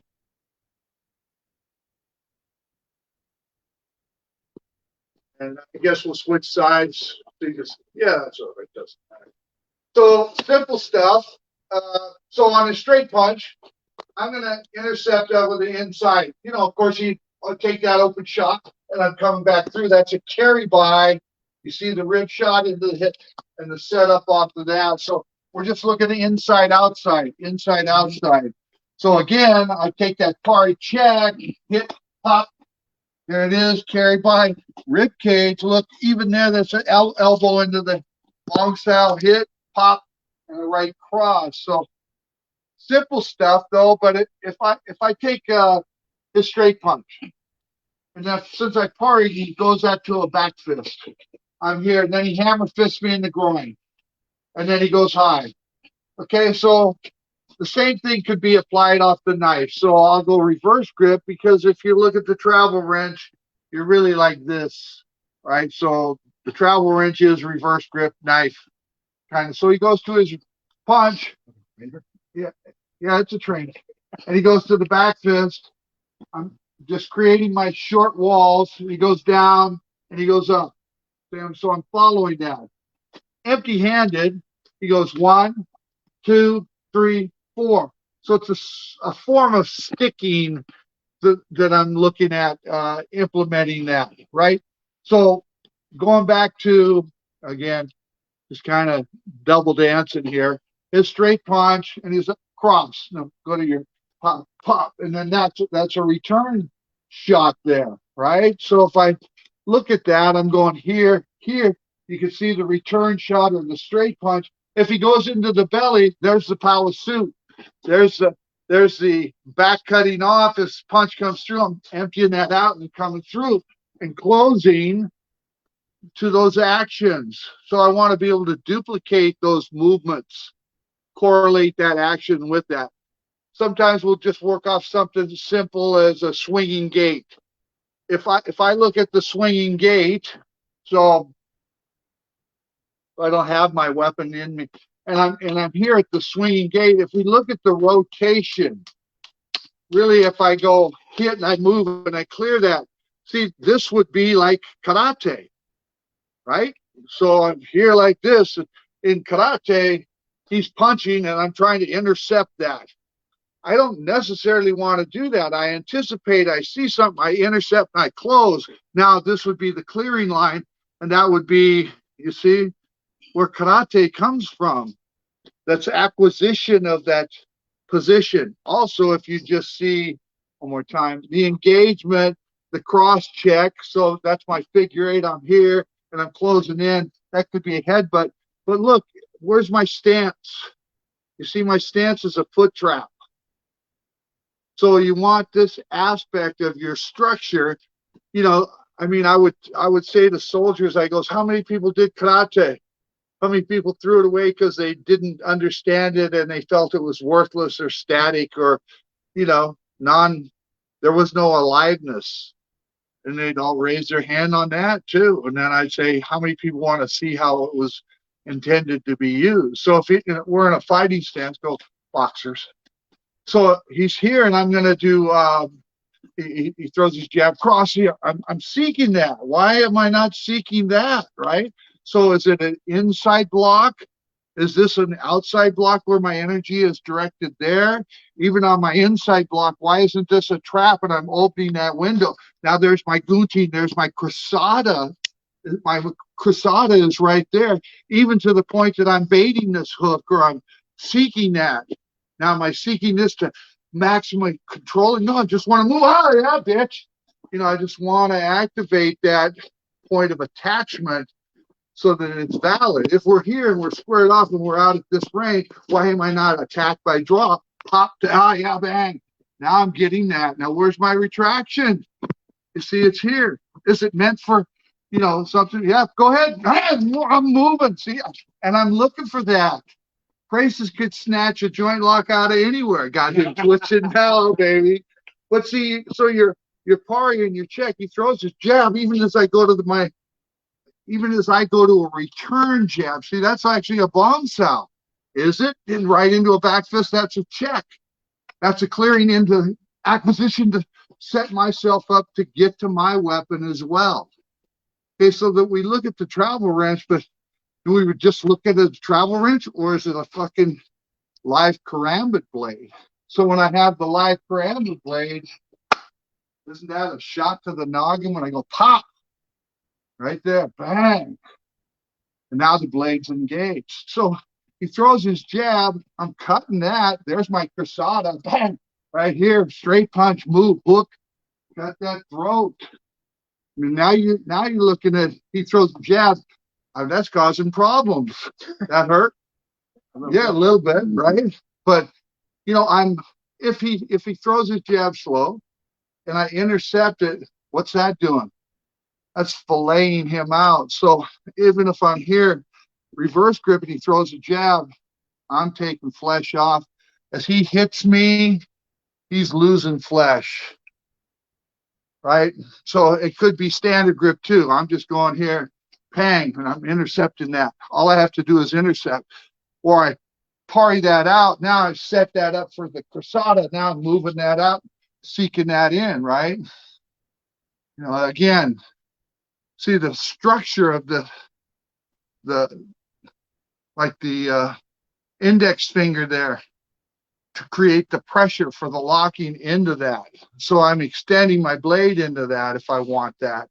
So a couple things are happening when we look at why we're blending different arts or different subsystems. Cruzada, Palisud, Abanico, all of those are short range systems. If I go, I want to go standard grip. So if he comes in on one, bang, and I'm down, his punch comes through. See, I'm abanicoing that. So it's a back cut. His punch comes through. I'm abanicoing that, going in. You see, that's a straight hit through. That sets up the, you know, for the big slash. If his hand comes in, why ain't I just intercepting that? So stick your hand into a Cuisinart. You know, again, he comes in and then he crosses. I'm already here and I'm seeking that. So now I'm over the top and yeah, attack by draw wherever I happen to be. You see, so, and then reverse grip, a lot of stuff there. I mean, I just love all of this shit, you know. I mean, he comes in, I'm just targeting anything. Doesn't matter how I target it. Yeah, I'm here. Bang, boom. Bicep head right there. Bang, right into the throat. He checks that. I hit, straight punch hit. I'm already here. Oh, bang, that shot. Right? So action versus reaction, that type of stuff. And, you know, so there's movements in general. Why don't you bring me 2 sticks? Or then there's one on the ground and one on the table. I'll take the big ass thumper. That's right. Yeah, I use a big stick because I can't close my hand. So it's unfortunate, but you know, there's, you know, the actions that we're looking at are relevant to subsystems within modern arnis from a spotted degas, you know, because if he's striking me one, I'm hitting that, but I'm also hitting that. That's already an interception. That's the snake and that's the thrust. So we're looking at why from a number one, see, one, I'm already here. This, I should be seeking this. If his kick comes, you see it. Bang, you're right there. It doesn't matter where he goes. Go someplace. Go someplace. That's it. Just do it with it. Yeah, see, all those shots kind of come right in on the emotional aspect of filling voids. He's seeking emptiness and I'm seeking neutralization prior to his action. Weight displacement, body position, a lot of stuff comes off the center line. So we're in a regulated structure stance. It doesn't matter which strike. I'm seeking that. His punch comes through. I'm already here at cruzada. So I could reload this back, but I'm here. You see, I'm here. The strike comes through. I'm here. Yeah, I'm right there. That's right. This just comes in and you're here. You know, you pass that out like that, it attacks by draw. You're already like that. If his stick comes through, I'm already here. I'm seeking this before it even goes. That's straight up into the throat. Why fuck around down here? You see? So there's some cool stuff that you can do that activates right and left hands. And that's kind of where we're at. Like he strikes single Somali. So we single Somali as a bait. I'm closing into that. See, I'm already seeking that. Right? And certain degree of control. So when we kick that silent fighter, or we hit that arm. That's Rob's arm right there. But I do it with such degree that I can control my weapon power and not juice my opponent up. Bottom line is Rob's got to go to work the next day. I got to lay in bed and go, oh, my fucking body, but those are the truths of it. So we work things off of Singleton Wally. A lot of people don't quite see or understand Singleton Wally. Positional alignment. Oh, you're never going to have a stick in your hand. Line familiarization. So just fighting stance. There it is. So first, at this range, and at weight displacement and his balance, if he punches with his rear hand, yeah, I'm dictating range here. He punches with his rear hand. I got like a front kick or a lead leg or check that and whatever. It's really about fucking with each other when you're out on the floor and you got game, but you got to be able to read that game. So let's just look at why Singleton Wally does what it does. So at this range, weight displacement, everything else, his quickest target is his lead hand. Okay, see his rear hand, he's got to rotate his shoulders and his torso's got to turn. So I'm going to dictate or I'm going to shift off to control that range. So here, lead hand, quickest. So I'm baiting the hook. Hey, man, I don't want any trouble. I know he's got that lead hand back fist, and I'm right here. Well, at this range, he can't kick, so it's this hand here. Now I've changed that position, and I'm closing in and taking dominant, and I'm using the shoulder, but it could be that, right? So it could be thumb to the eye or whatever. But again, just getting back down to why Singleton Wally. See how conceptual movement truly is, as opposed to, well, this technique and that technique, you're bound by style now. Okay, so Singleton Wally, no. Lead hand, there it is, one. Now, without doing anything, look how he shifts his weight to that lead hand, give me that jab. Okay, now what's his next potential tool? He's got a big rotation there, but that rear foot will reach me just naturally without having to change it. Front kick without, see, I'm right there. Oh, what now? There's number 3, and I'm distancing out. What now? That's right. That's Singleton Wally right there. So if we're here like this, jab, cross, cover, monitor, close. You see, I'm just doing Singleton Wally. It's line familiarization. I'm attacking him. That's attack by draw. ABD. Attack by draw. Yeah, that's it. ABD. Right? So it's attack by draw. It's a fencing maneuver. It's a fencing strategy based off of principle and alignment. Okay, so as we engage Singleton Wally, it's equal. It's equal, I mean, if I go here like this, he's got to punch with that, and I'm already hitting here. Now he's what? That's where that's at. Now that's that. Oh, you see, I want to be a half a beat, a quarter of a beat, cadence, tempo, timing, rhythm. All those things are about it. The boxer comes in, shifts and moves, bobs and weaves. Those are your crescendo, decrescendos, fading of energy and distance and depth into your opponent. As you initiate your staccatos, those are your setups. Also, those are your not as committed as a power stroke, but as I go, that breathing synchronizes how much commitment I'm putting into that hit, into those strokes. So you see, all those things kind of fall prey to that. And see, the Singleton Wally is the setup. If he don't block that, he does. If he punches, I'm already there. That's a nut shot. That's a hit. He's going to hit again, so I'm already here. Switch lead and change. He strikes. I'll take that again. I'm over here. I move that. That's equal into a hit. Straight punch. As I retract down, that's a hit. As that one comes, I'm already there for the scoop, and then I'm rotating and coming. Nut shot, bang, motherfucker. Right? So, kind of fun stuff. It's so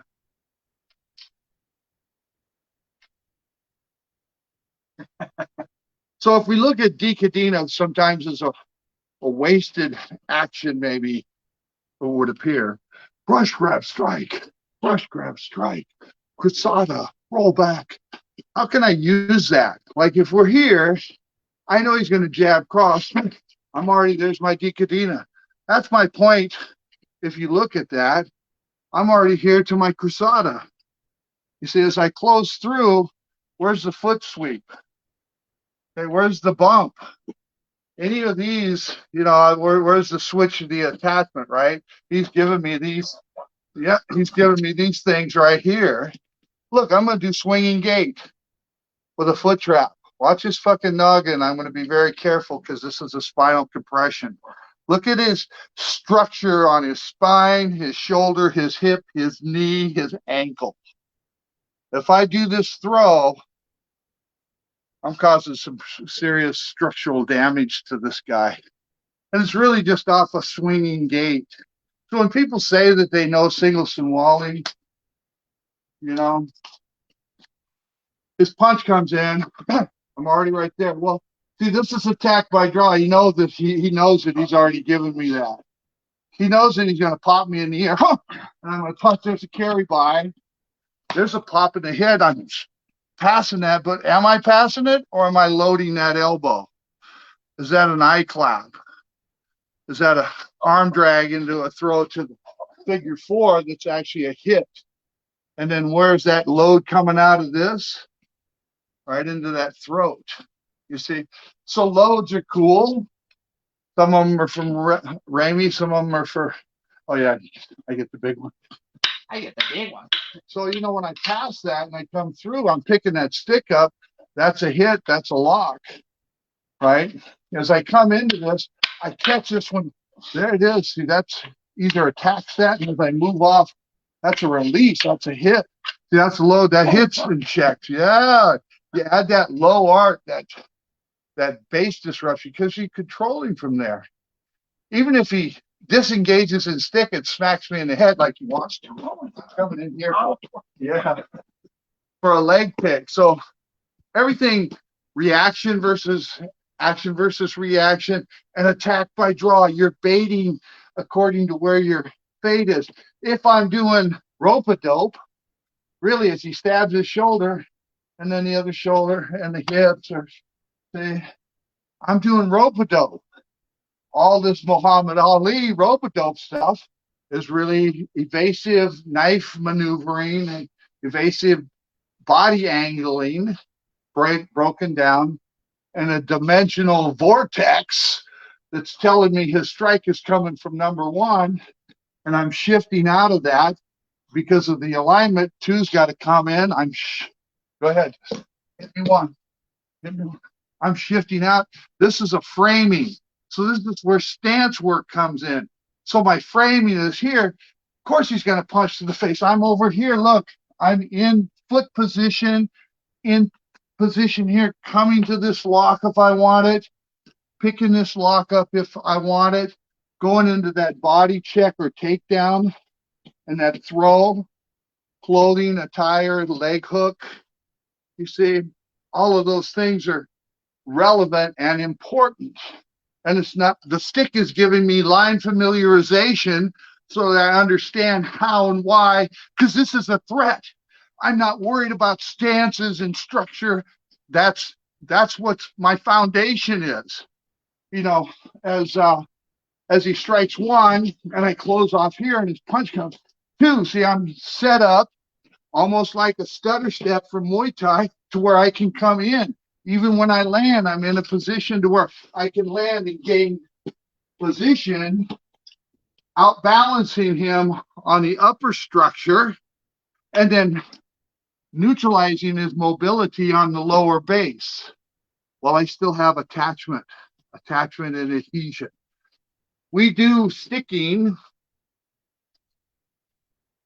you know, because somewhere along the line he throws his jab and bang, and his cross, and we get in here. So he's locking me in, just lock me in like here. Okay, so we're locked in.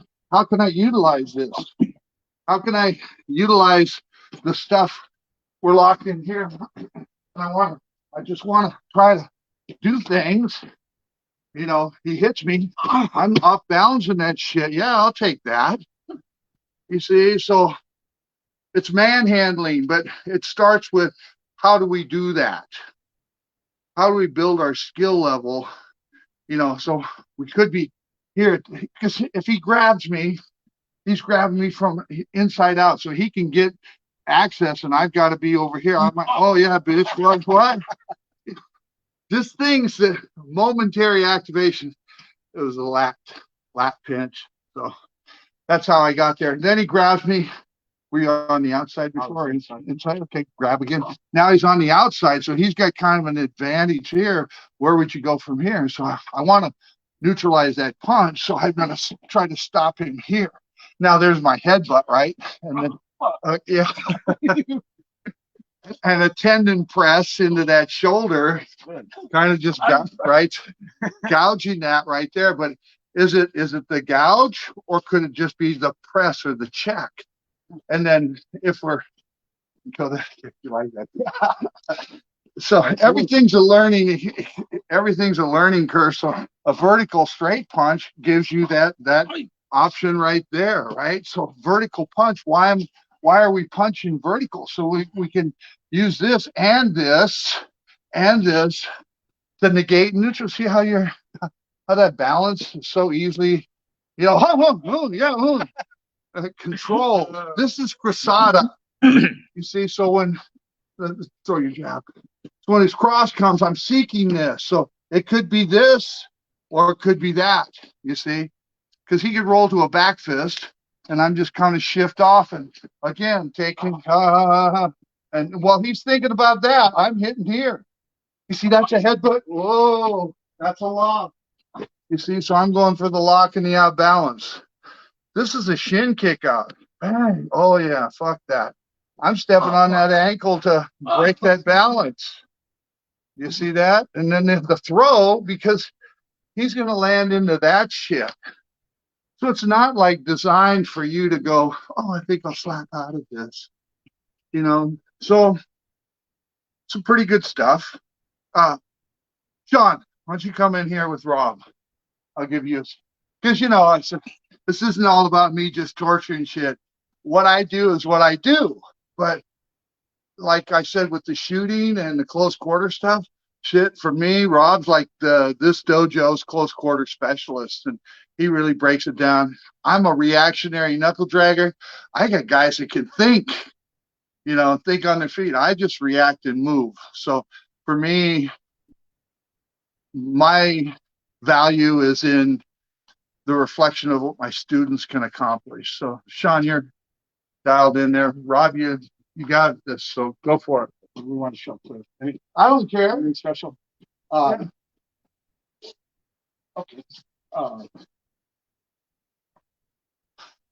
Was something like the other day that you were You work off, just touch, attach. So what we're going up with the chi cell, playing with, how if he's crossing that center line, I have this, right?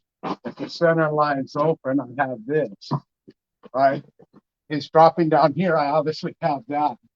So, but how does it manifest in the fight? Where if I punch and he blocks here, so he didn't cross the center line, so I just go straight in here.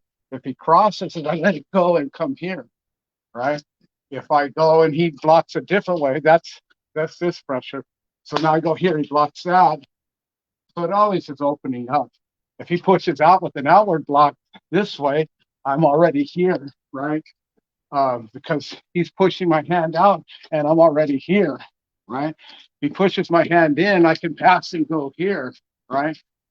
So this is kind of the sensitivity from our drills that we do here, right?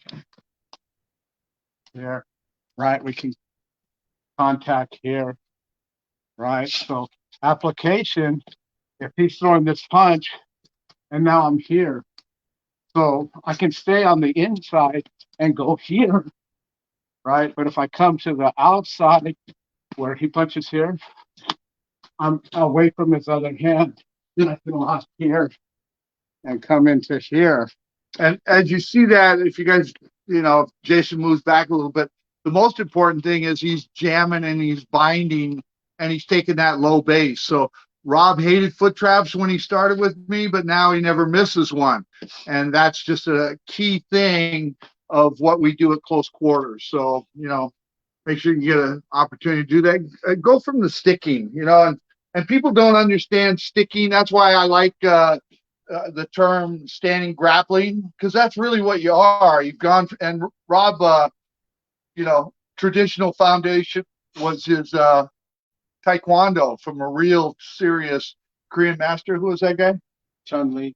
Chun Li. So even in today's world, you mentioned the true Chun Li, and that guy's like, oh yeah, so we don't want to say his name too loud, but then from there, his Muay Thai, his non-classical was JKD, Pete Jacobs, and Bob Bremer. Later on, Steve Golden, but his Muay Thai. So Rob could boot you in the head if he wants to. Maybe not as like when you started with me, but boy, spooky at this range. And so people don't anticipate that. And then the Muay Thai guy you work with, Big Will. Big Will, is he still? He's out of Olympia. Yeah, but he's out of, isn't he in Thailand now, or was he? Does go periodically, yearly to Thailand to teach as an American, teach in Thailand. Yeah. And how big is Big Will? He's 6'10". 6'10". So Muay Thai against that, kids. But so Rob's boxing, all those things play a key part, but his goal is to get his hands on you and to close and bridge that gap. And part of that is reading body languages and positional alignment, that type of thing. So anyway, so the sticking is really attachment. It's standing grappling, and that's why we don't use the term chi sao so much, is because there's technical aspects of chi sao that fall in the parameters of the classical postures and stance work and hand position pressures, and that ain't us. That's kind of what I got from Jesse, from the most part, was that ability to stick and then to make it my own. And through the military, I didn't want them involved in stylistic interpretation, so I called it standing grappling. So let's do that, Rob. Oh, okay. From the sticking, right? We learn about the center line, and what we learn about is pressure, right? So if he was to try to hook around and punch me, right, I would already be here because my pressure forward. So as soon as he tries to hook around, I'm already here. So I think a lot of people don't understand that pressure, and that comes out with Datu's fulcrums, very, very similar to that. So when we stick, we're learning about the center line, we're learning about the pressure. So you have to understand that this comes out in different ranges in combat. For boxing here, we're 50-50. He could hit me, I could hit him. But what I want when he's punching here, right, he keeps punching, whatever. What I want to do is so now at this point, put your hand up. I have two hands. He really has one because this one's out of play here. So if I could get to this 2-on-1 position when he punches, so now I'm 2-on-1. I'm already here, right? So that means we're not 50-50. I have an advantage. He punches here, so now I'm 2-on-1 here. So if he punches here, right, I'm here, right? So if I can gain that advantage, we're not just slugging it out because he's younger and bigger than me, right? We can still box, but when we want to close, we want to come in to these type ranges here. So to understand the distance, another thing that people discredit in JKD, some of the foundational stuff, is learning how to get short power. People say what works and why don't we ever see this? Because it takes a bit of time to develop it. I'll demonstrate. Yeah. So some of this is like a different source of power. You have the boxing books, that may come like this. And then you have, this is from 4 inches, 4 inches away. That's good power. So like this. This is no body mechanics. This is just my arm filling up here. Or a slap this way. Hold it. It's just, So just a slap like this, right?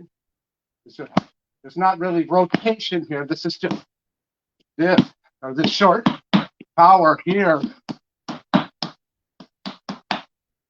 So it's different than this type power. So what makes the trapping work is when he punches here, and I come in here. I've developed this type of power, and people don't spend enough time on that. And you know, it's tough to finish out here in the boxing range. You can catch him with a nice shot here, right? You can catch him with a nice long shot here, but to come in here is where we can end the conflict. And so you have to know how to transition from the ranges. And then, like Kelly was talking about, in here, we have all our base disruptions here, right?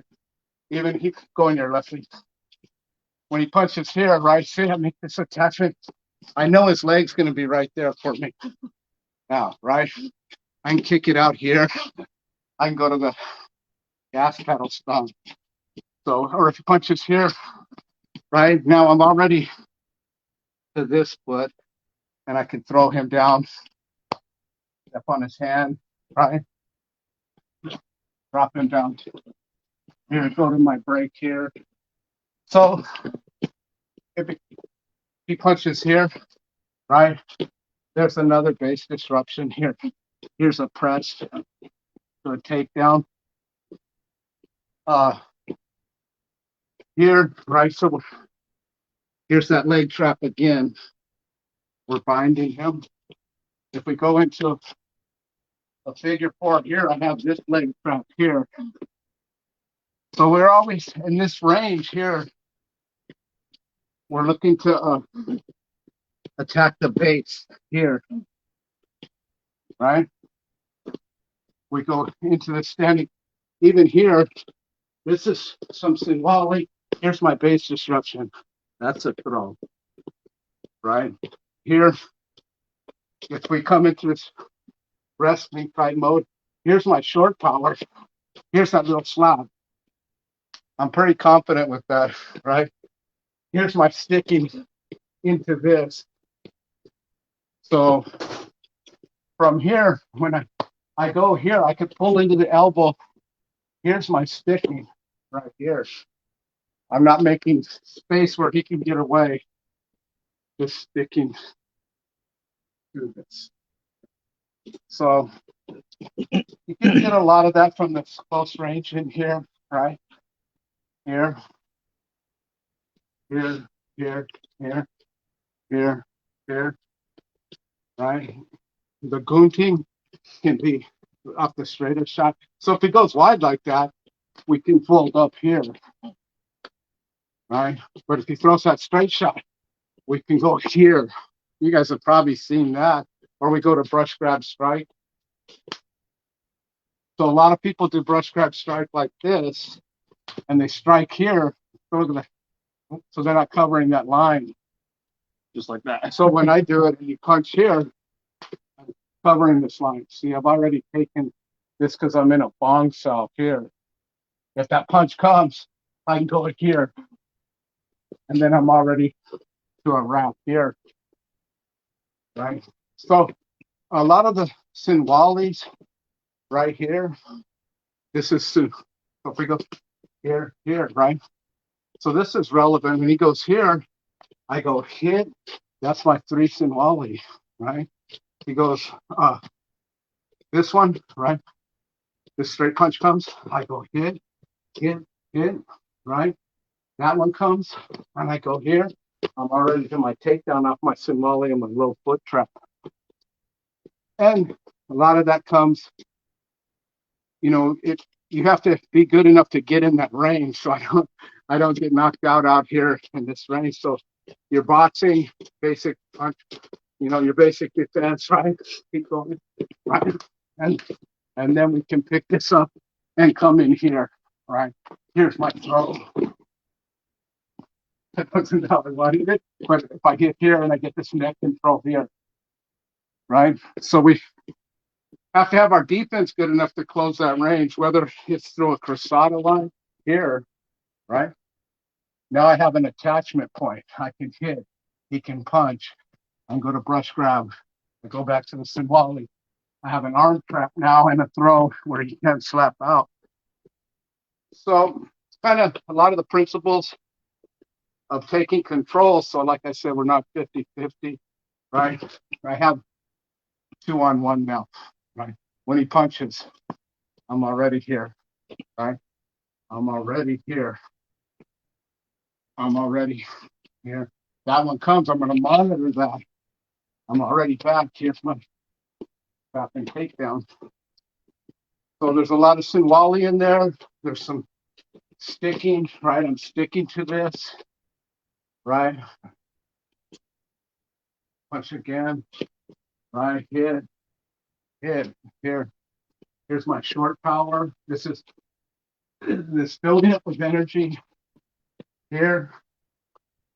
So basically, I can almost get as much power like this as like this. There's a little more with the full rotation long punch, but you can develop it where this range, you can get that kind of power in here. But people don't work on that much. And another thing is from the closing off of the Cruzada lines and stuff. So now I have an attachment point. So now I have my locks, right? He goes again, right? I have my locks here.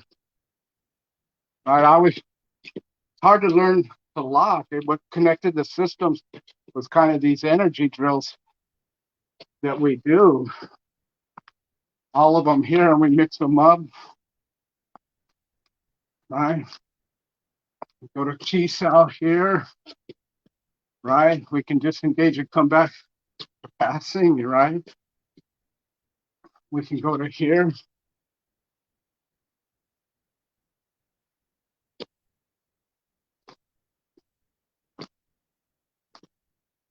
We can make a connection here.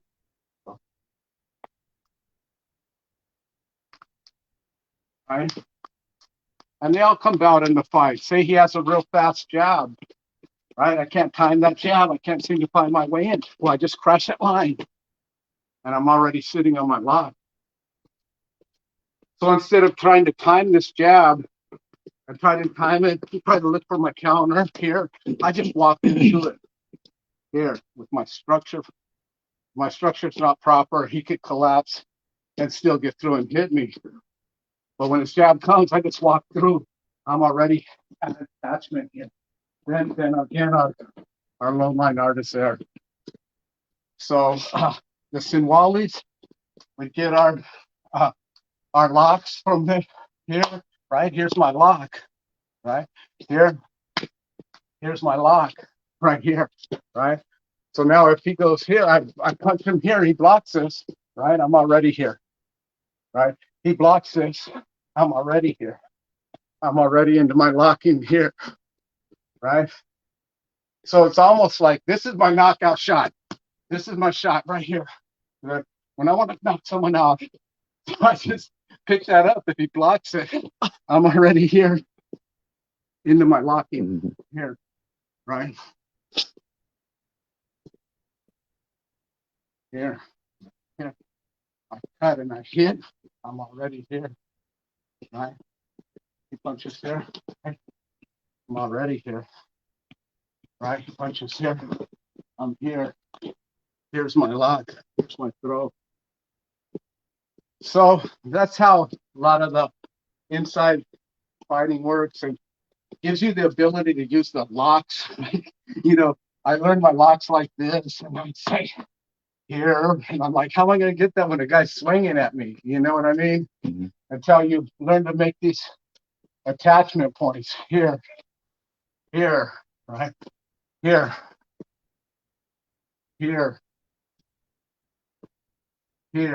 right?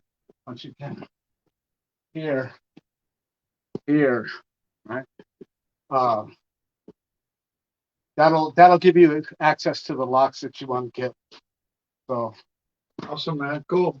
All right, well, let's wrap a little bit up. We'll, Rob, you're still gonna stay out here with me? Yes, sir. And, come on the side so we can get an angle. So just a few of the bigger knife stuff.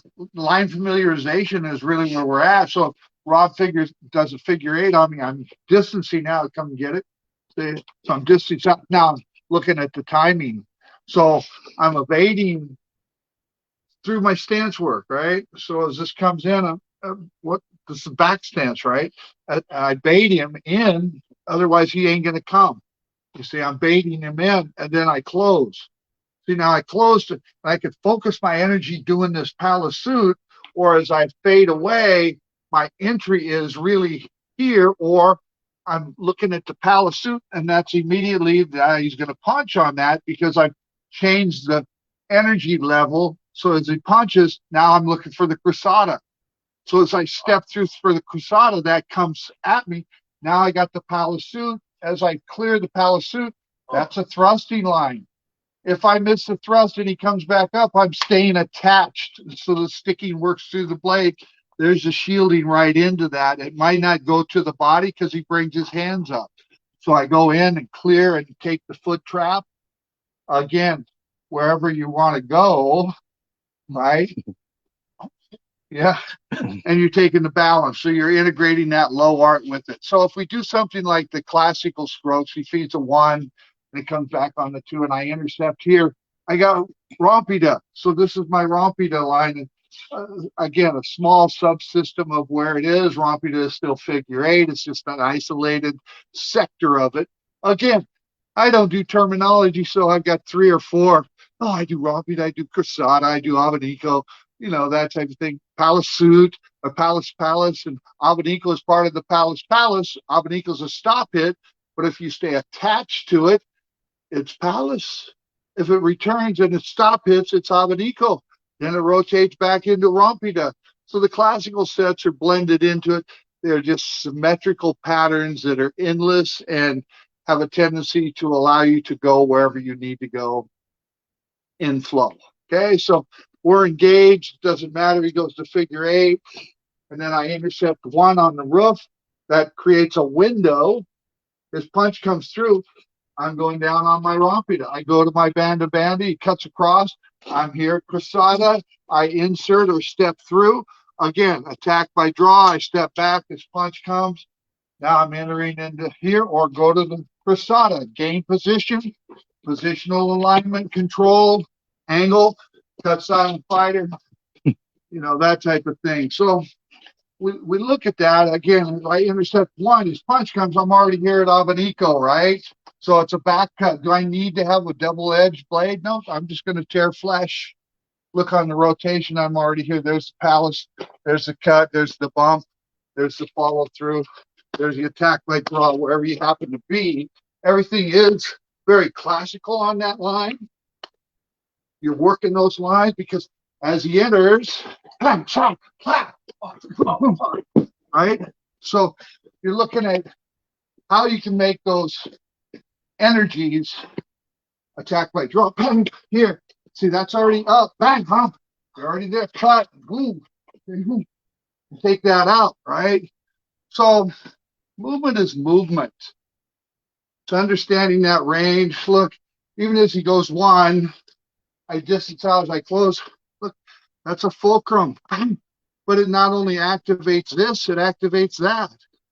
So there's the hit, increasing the speed and releasing this. Could be his guard. And I pull in right into that thrust. Set that up for that movement. As he strikes high, there's my palace again. Again, small, subtle actions. Oh, well, you're talking about those finger locks? Oh, yeah. I mean, this thing, Sonny's blade, it's sharp on the point. So we look at those things. We want to develop that. And kind of just, it's like your life. It goes day to day. You have good days, you have bad days. The gym is that place where you go to create that bond. As far as I'm concerned, this is a our sanctuary for sanity, right? Have a bad day, get to the gym, do your training.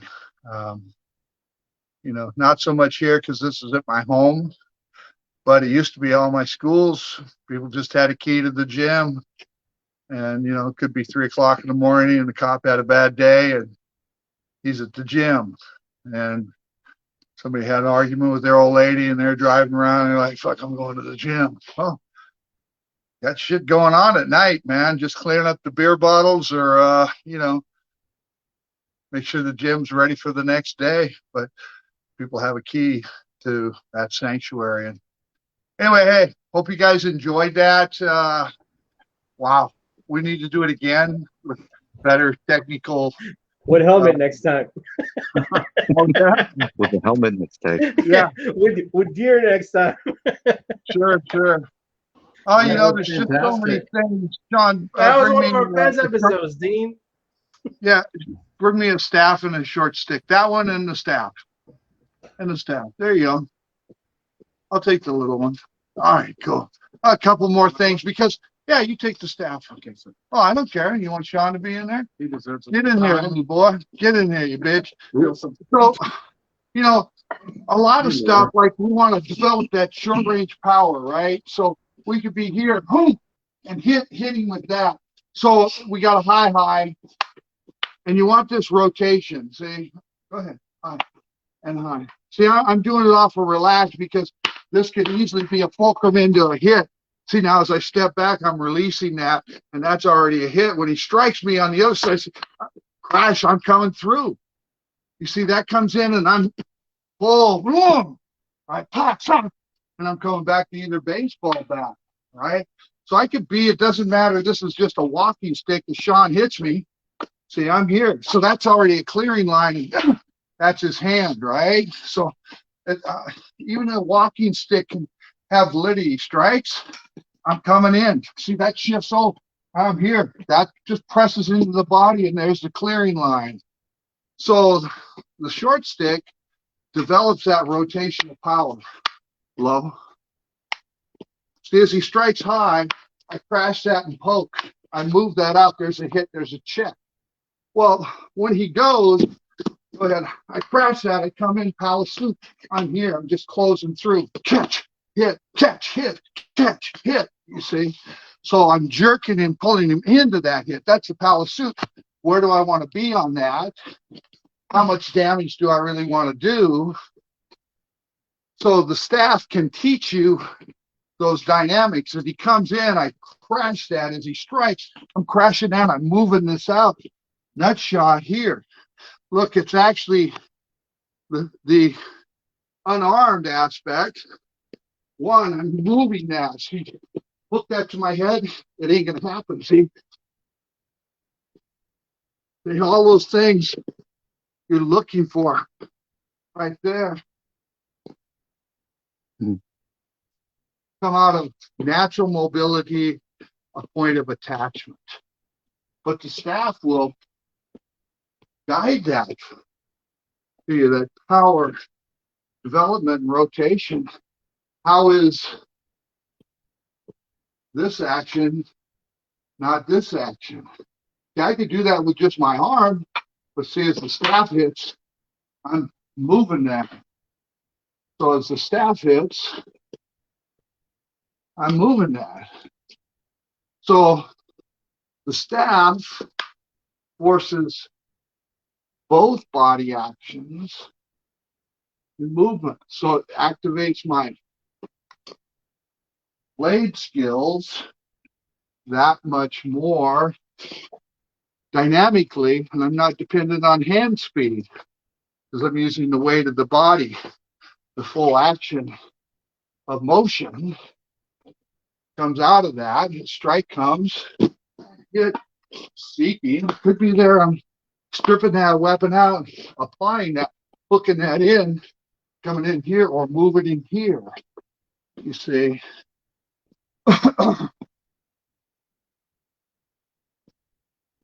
So these flashes, and I close, I'm looking at that as a reversal, a turn around. I want to negate and stop as he slashes.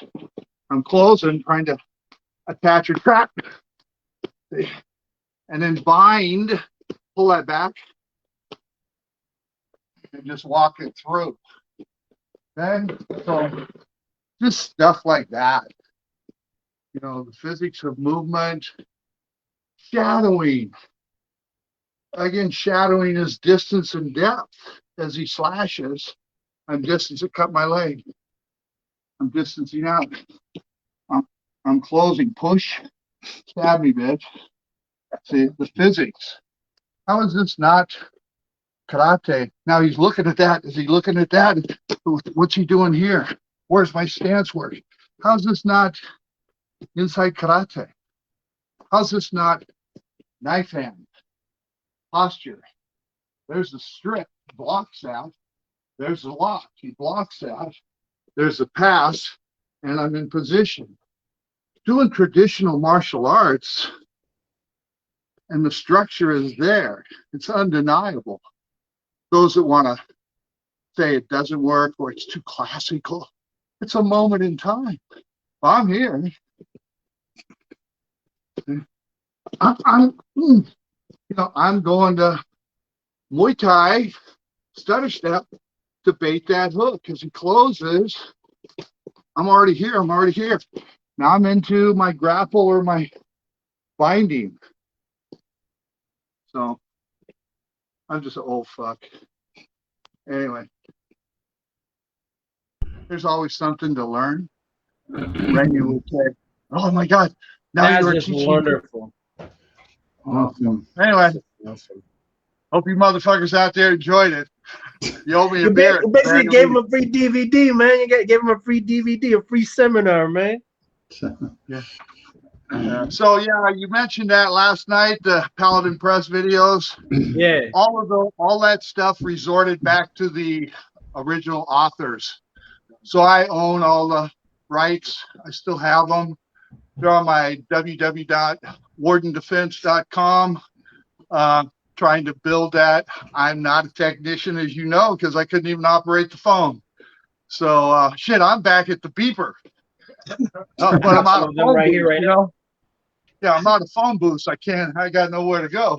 But yeah, and there's so many videos of mine that are called the archives. Remember this one? Forces videos. Pardon? Remember this one? What was that? Oh, I don't know, man. Yeah. But I didn't have my glasses on. Didn't matter. I can't see shit. I got so many of them. I got so many of them. All right. So anyway, I got the archive videos. Those are the ones that you say, hey man, I've got this, and this. What do you have on the foot traps? What do you have on the Dirty Dozen? What do you have on Double Stick? You got any Sunny stuff? Do you have any Jesse stuff that you cover specifically? How you apply it? Because I don't do, I never was, and I'll admit that straight up. I'm not original descendant of anybody, even Professor Remy. I'm grateful that he calls it modern Art East because the evolution is there. Everybody else was really trying to mimic Professor Remy. I didn't have access to him. I didn't have the bank account to follow him around the country. So I grabbed whatever I could. He'd say to me, oh my God, you've got the computer mind. No, I don't. I got videotape and I know how to study him. There's an art to all that. You watch the whole thing and you go, cool, I'll take that 2 minutes right there and integrate that into my system. And Sonny would say, added up, meaning you're adding those elements into there. So I wasn't a private student or descendant or even a direct lineage kind of guy. But hey, whenever I wrote an article or something like that, like Black Belt or Inside Kung Fu or whatever, and I say, hey, Jess, this is what, I'm going to say. I'm teaching the standing grappling from your sticking that I learned from you. Is that okay? I'd ask for permission. Yeah, it sure is, man. On Jesse's deathbed, he told people, none of you guys have the right to dictate what other people learn because everybody else got a part of it and they applied it according to what they were. And that was his beef with Jeet Kune Do. that, you know, you're doing Jeet Kune Do. Well, I don't know what you're doing, but Jeet Kune Do died with Bruce Lee. I got that. That's in articles. He said that. So, you know, you could do Jeet Kune Do, but you ain't Bruce Lee. So you ain't doing Bruce Lee's Jeet Kune Do.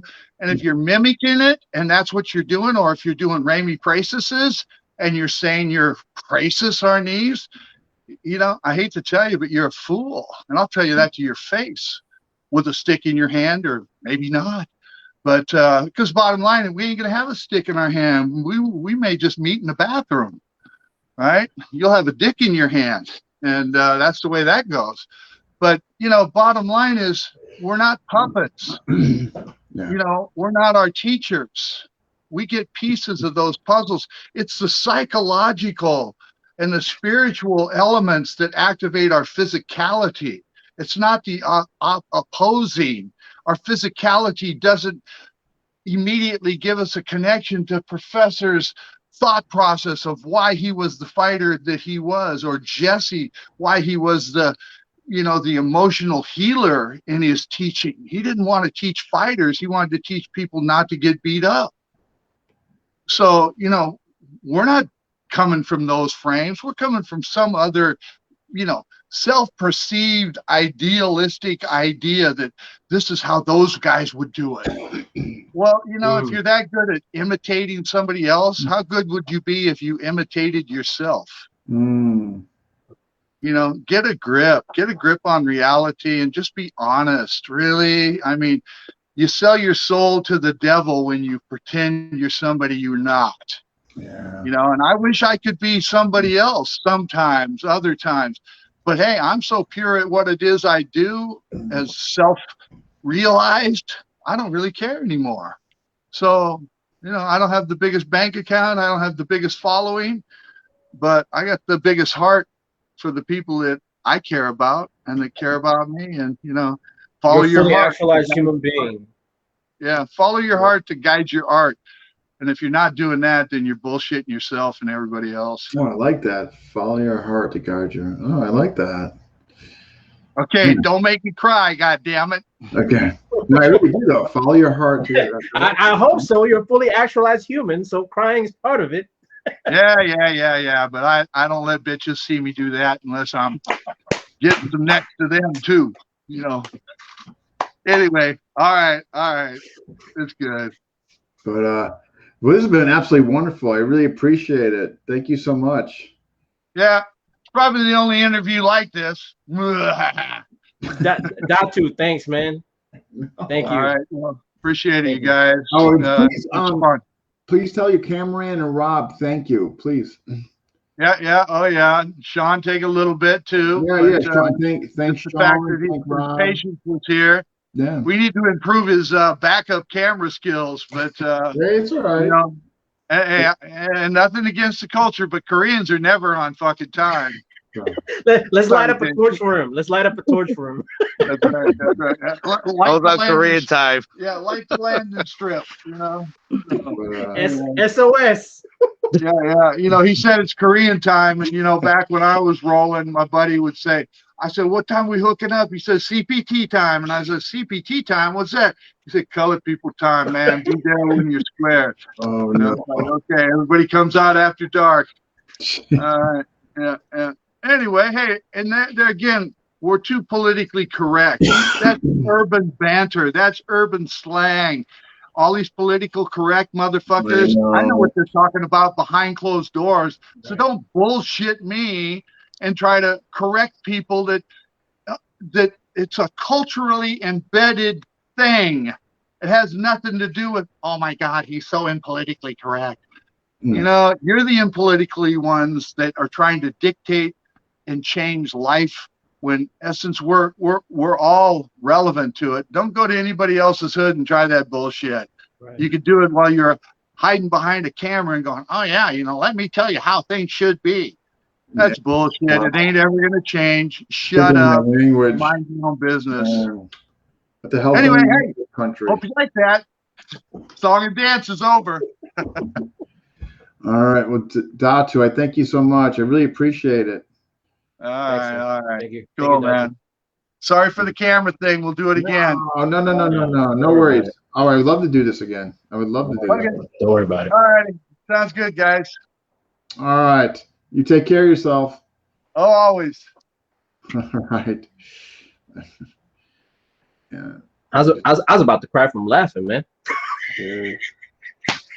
Well, folks, granted, this is a long one. I am going to cut out the part where they were switching phones, so that'll take some time out of it. But this probably is going to be our longest. But Dean, come on, they can't complain, man. They got a free DVD seminar, man. No, yeah, that was That was worth $60, those were the man. longest Hella demos. impressed. Yeah, those are definitely the longest demos. Like nobody's done demos that long. No, Nobody. no. Matter of fact, it could actually be said he could have been longer than all combined demos on all the shows thus far. It might be. It might be. They It's gotta wear possible. sparring gear next time. You're gonna need to support that next time. Okay. They're You're gonna do gonna have virtual strike the section. shield. So, folks, that again, I know this is a long one. I appreciate you. What is coming up next? Monday, Darren Friesen. Those who didn't hear me before, kind of Tom Sotis like. If I had to describe him, that's probably not fair because he's his own individual. So, but lack of a better way. At any rate, he's coming on Monday, and he lives in Costa Rica, I believe, if I'm not mistaken. He FMA, and he's also dabbed into, and also he is the rep for Scream Crayola. So I'm really looking forward to hearing from him. So that's gonna be Monday, and then you got something coming up too, right? Soon. I do. I just got to give a shout out because I'm working on it for next month to have an episode in a forge. So we'll have bladesmiths up north in northern Philippines, like the Igorot, tribe, those people. But they make different commission swords for the Philippine government. They made one for President Duterte. So we're going to try to have a camera right in the forge, so they can see the process, hammering and awesome. everything. Yeah. All right. So anyway, folks, we both thank you. Julius, thank you for jumping in with me. Thank you. And thank you. Chad, what was your questions, man? Chad Bailey is like, thanks, Dean. Thanks, Julius. He didn't ask any questions. Maybe Kelly answered them just all in his demos. Probably. So, all right, folks. You all take care. Take care. Good night.